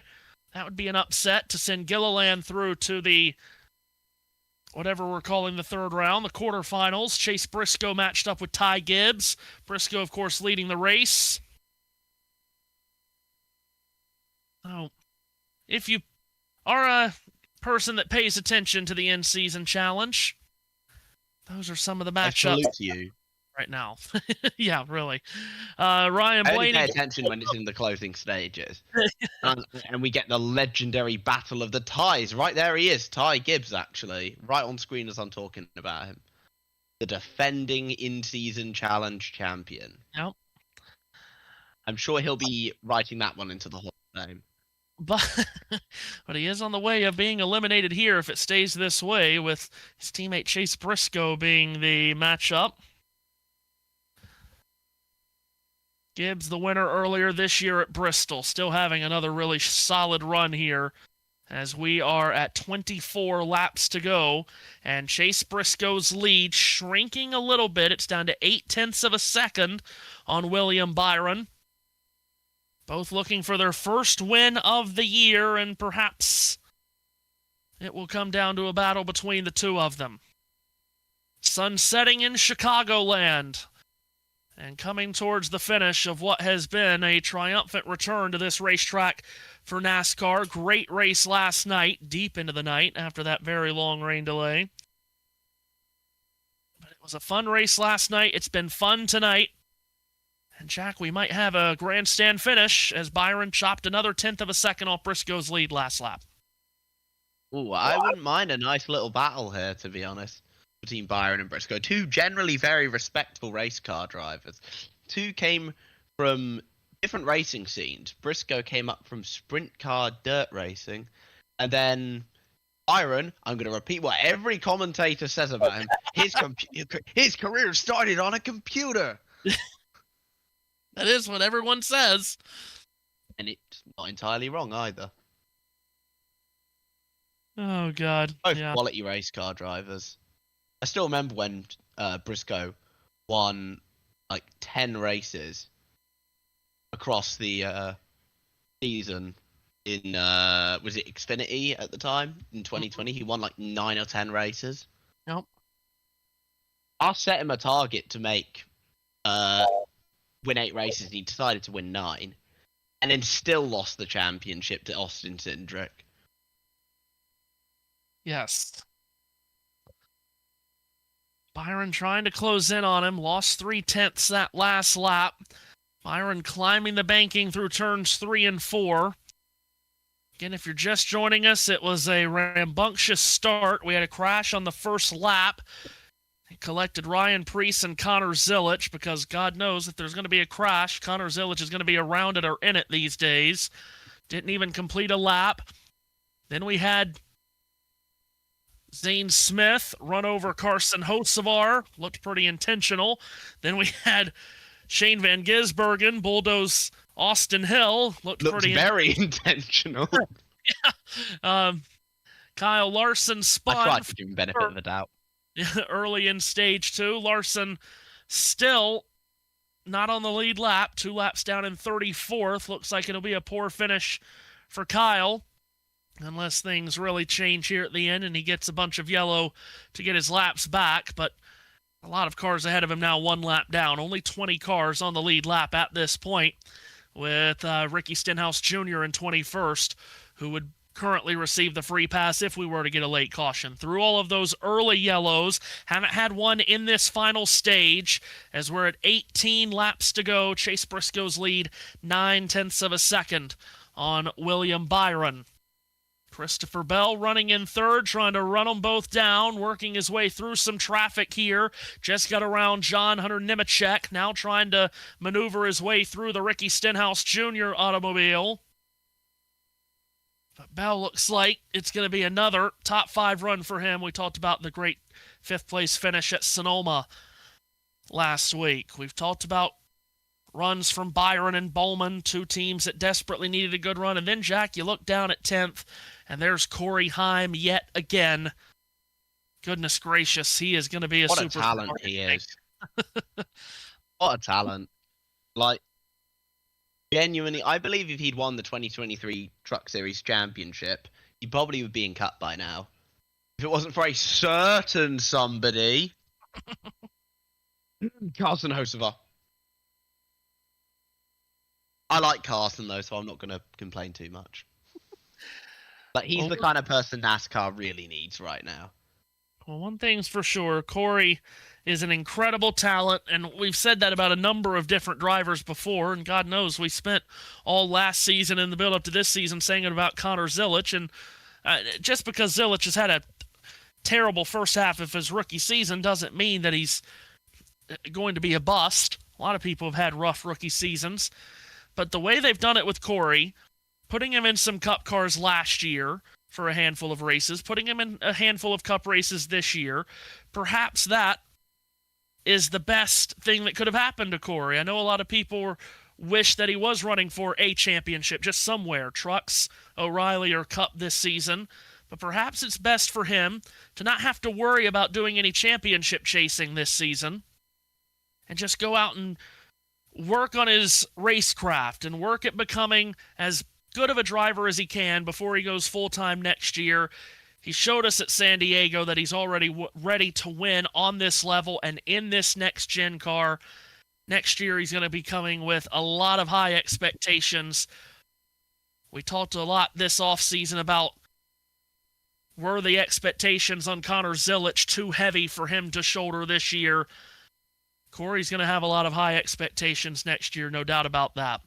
We turn our attention to the battle for the lead. The leaders across the line, and Byron was 0.2 of a second faster than Briscoe that last lap, and Christopher Bell has really started to turn up the wick as well, Jack. A couple of laps ago, we were talking about Bell being 3 seconds back of the lead. Now he's just 1.8 seconds back, and Denny Hamlin has fresher tires than the top 3 because of how long he stayed out before the last pit stop cycle, before he came down. So this could still be a 3 or maybe even 4-way fight for this win as we click down to 12 to go. Yeah, very much could be it could easily be a 4-way fight. Hamlin's cut about 3 tenths out of Briscoe's lead that lap. He may still be in it, but I think mostly it's between these 3. It's between Briscoe, Byron, and Bell, the 3 Bs. Byron, who gained a couple of tenths on Briscoe 2 laps ago. He then lost 3 tenths to him on the previous lap. It's back to a 1-second gap as we go down the stretch here at Chicagoland. And in fact, Byron might not be able to play as much offense as much as he's going to have to play defense because he's just lost another 3 tenths to Briscoe, and Christopher Bell is closing in now. Bell is right to the back of William Byron coming out of turn 2. They shoot down the back straightaway. Bell in the slipstream of Byron. He'll make a dive to the bottom of turn 3. Byron will not bother to go down there to disrupt the air on the nose of that 20 car. Here comes Bell to the inside. He's going to make the pass quickly, and it was very important, Jack, that he did make that pass quickly to give himself as much time to go after Briscoe. He's got 10 laps to make up a second and a half. Yeah, I think he can do that, to be honest. I think that he's looking very quick. But again, as I always say, catching is one thing, passing very much a different beast. Well, he made the pass on Byron look pretty simple. Now let's see what kind of lap times he can click off over these next 10. Coming to the line here, 9 to go here in Chicago. And that time around, he picked up 2 tenths on Briscoe, did Bell. Denny Hamlin is 2.5 seconds back and forth. Have to think he'll have a shot to catch and pass Byron, but getting to the top 2 without a yellow might be too much to ask for Hamlin. Briscoe off the end of the back straightaway into turn 3 in that patriotic-looking Bass Pro Shops Toyota. He'll take it to the bottom of 3 and 4, come off the corner, swing it wide, and to the line comes Chase Briscoe. 8 laps to go here, and the lead goes down by just a tenth from 1.2 to 1.1. Hi guys, I'll come back to Johnny for 8 to go. What a run from Briscoe. If he can keep this going, but keep an eye on you both while we've been watching the match upstairs as well. My condolences Fantastic to action. you, by the way, for watching the match. Oh, pleasure. Fantastic action we've seen at the moment for Briscoe. He's holding it together beautifully. I do feel sorry for Byron, but he's right in the mix. As you said, though, Matthew, one caution, we go back to square one. What an ending we've got. And Briscoe's got a lot of traffic to contend with here just in front of him. He's got Chris Buescher and Ty Dillon running side by side in front of him. He's going to follow Hamlin Buescher hit the wall. top of turn 2. Yeah, Hamlin just touched the wall a moment ago going into 1, trying to chase Byron. So that's probably Hamlin done. Meanwhile, Briscoe in turn 3 cuts to the inside of Buescher, to the outside of Ty Dillon. Briscoe washes up the banking, has to back out of the throttle. And Christopher Bell will get ever closer to Briscoe here. That last lap, he picked up 0.4 of a second. Now, he's got to get round those lap cars, though. Yeah, very, very quickly he's got to get through them. Happy birthday, by the way, to Sharky, who turned 17 in 2.5 hours. Happy birthday. Let's hope we get you a good one, because look, here comes more battling through the field, and this is going to be a very, very close end. Hamlin brushing the wall, lost a ton of time. That's back to 5 seconds. Byron with Bell on the back of Blaney as we go 5 to go. 5 to go here at Chicago. 1 car buffer between Briscoe and Bell. It's the number 10 of Ty Dillon in turns 1 and 2. Dillon will stay on the bottom of the racetrack. Bell up towards the top, hoping to get a good run to try to make a pass on Dillon before they get to the corner, so he won't waste a lot of time getting around this 10 car. Into turn 3 they go. Dillon will keep it pinned around the bottom. Bell will slingshot around his outside. Bell's going to make this pass very quickly indeed, and as they race to the line, we're into the final 4 laps at Chicago, and it's going to be a fist fight between teammates for the win. Chase Briscoe's lead is down to just 3 car lengths. Into turn 1, Bell lets it ride around the top, trying to chase down Briscoe in the 19. He's right on him. He's on him, and Briscoe's been told, look, just come on, man, dig deeper, you've got this. That's what Briscoe's being told, but now they've hit traffic. Bell is going to be able to slice through it. Some opportunity to gap 3/10, 3 to go, and this is very, very tense. Will the 19 prevail, or will the 20 of Bell win? Briscoe wants this done and dusted quickly. Neither has won this year. Bell will go to the very bottom this time in turns 1 and 2. Try to get some clean air on the nose of his Toyota. He gets a good run. Meanwhile, Chase Briscoe with the lap car of Ross Chastain just ahead. Ross Chastain will peel to the bottom of turn 3. Briscoe drifts up the racetrack. Here comes Christopher Bell. He applies the full court pressure onto the back of Briscoe. The teammates to 2 laps to go, battling for the win. Incredibly close at the moment as they come through 1 and 2 again. Briscoe drops up high. Bell taking the extreme low line, but he's got a car dead center. Down now, out of 2, onto 3 and 4. And yes, yes, yes, as England go 1-0 up against Mexico. I wasn't even looking. It's good news for the Azteca, but is it going to be good news for Briscoe as we enter white flag, sponsored by Credit One Bank? Bell drops to the apron. push. Briscoe goes down there too to try to take the clean air off the nose of his teammate. Into turn 1, the 2 leaders. Around the outside of A.J. Allmendinger. Bell backs out of the throttle. Briscoe gets a good drive off of 2. Chase Briscoe extends his lead. It's up to 3 car lengths. It's up to 4 car lengths. And now the chase might be about to end for Bell. Into turns 3 and 4 for the final time. And Mitchell, Indiana's Chase Briscoe returns to the Midwest and gets his first checkered flag of the season. Chase Briscoe wins at Chicagoland. Yes, yes, yes! It's finally back! The 19 Bass Pro Shops returns to the top of NASCAR's Cup Series. And as we celebrate Briscoe, England are celebrating in the World Cup as Hey Jude has put us 1-0 up going into half-time, and it might be too soon, but the 19 is back. back. It's tears all round. Harry Kane going, and it's 2-0. It's 2-0 for England. What a score in the space of 3 minutes. We're 2-0 up at the Azteca. The first time that's happened since 1966. In those days as well, it was England's road to glory. I just watched that. What a beautiful goal that was. Wasn't even meant to be commentating on that, but it was happening in front of me. What a run! What a night! You come on, England, and come on, number 19. That was beautiful, Matthew Owens. Well, let's see. Chase Briscoe celebrating his win. I've seen absolutely nothing from the football as England are 2-0 up, but what a victory for Chase Briscoe. Finally gets his first of the season. It can't be easy when you have Toyotas dominating the year the way they have, and Joe Gibbs Racing dominating these last handful of weeks. But if you're Briscoe and if you're Bell, you haven't yet won for yourselves. Well, they dueled right to the very end here, and it's Chase Briscoe who comes out on top, scoring the victory here at Chicagoland. It's a great win for the Hoosier, getting it done in the Windy City. Of course, there's not many things more American than Bass Pro Shops and NASCAR. And the Bass Pro Shops Toyota heading to Victory Lane. I'm so glad I'm in here, by the way, because I could scream and shout and go, yes, yes, yes. I'm pretty sure I could hear Ian Birch as well, who's inside. Absolutely fantastic. Yeah, honestly, I can't believe it. What a night. Well, do you know, I know you've been watching the game. It's not over yet. Yeah. It's not over yet. It's not over yet, I know, but this is what a night. What a night.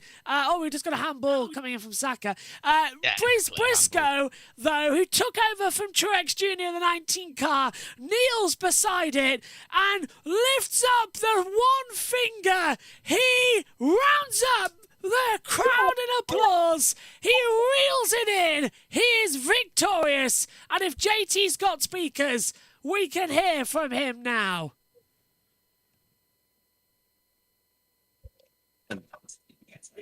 Chase Briscoe paints Chicagoland red, white, and blue.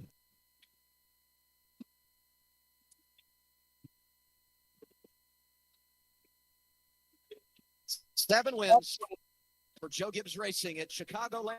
That's the most all time. Here's Danielle Trotta. 6th career win for Chase Briscoe. First of the season with Joe Gibbs Racing. It took 18 weeks. We're halfway through the regular season, Chase. What's the emotion now of finally breaking through? Yeah, and how about that race? Was that a good race? It felt awesome.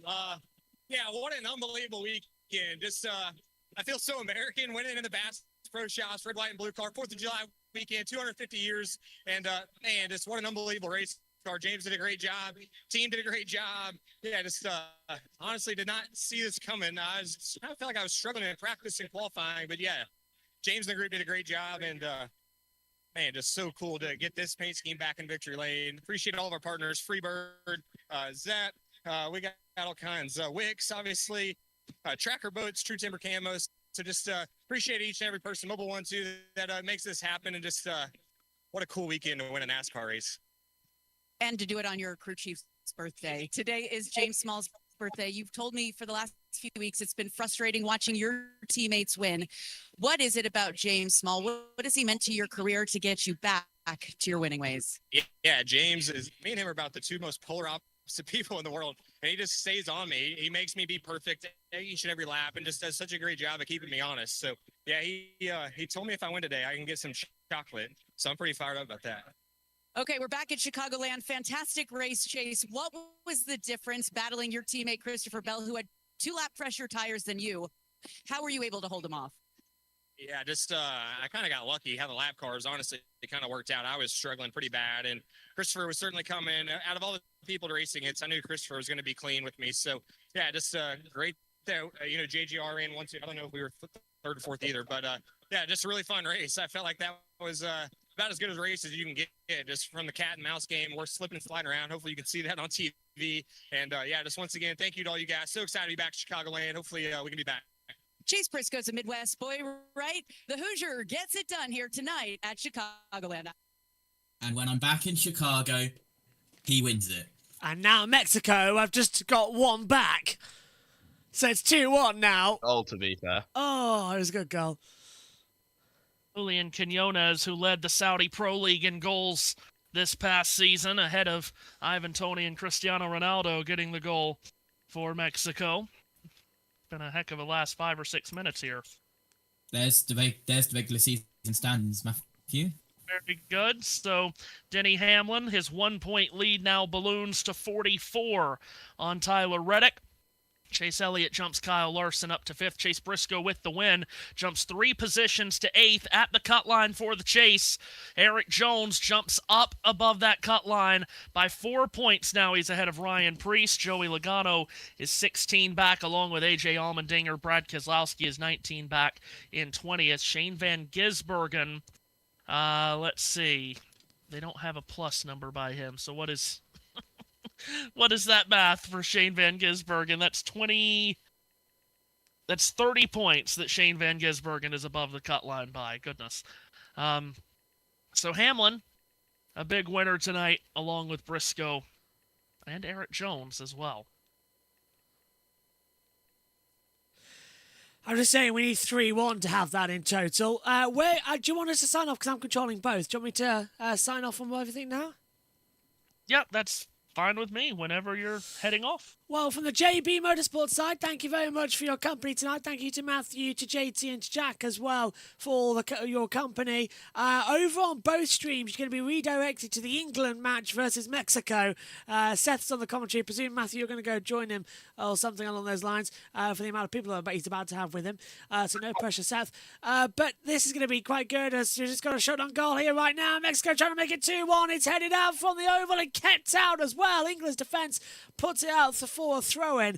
But what a day, Matthew. Thank you, guys. Matthew, any words for me to say bye-bye? Well, fun day, fun to be back at Chicagoland. It did deliver, I think, a race that everyone was looking for. We'll see you next Sunday night for what will be a tremendous race at Atlanta. Between now and then, USN has a ton of World Cup and Wimbledon coverage, second week of Wimbledon, and of course the World Cup tomorrow, a round of 16 doubleheader, the Iberian battle between Portugal and Spain, followed by the US and Belgium. So we'll see you all week on USN. And JB Sports has got all the action from Wimbledon all day as well, so be sure to tune in for that, as well as co-producing with USN. Thanks, guys, for your company today. We'll see you next time when NASCAR goes racing. Bye-bye.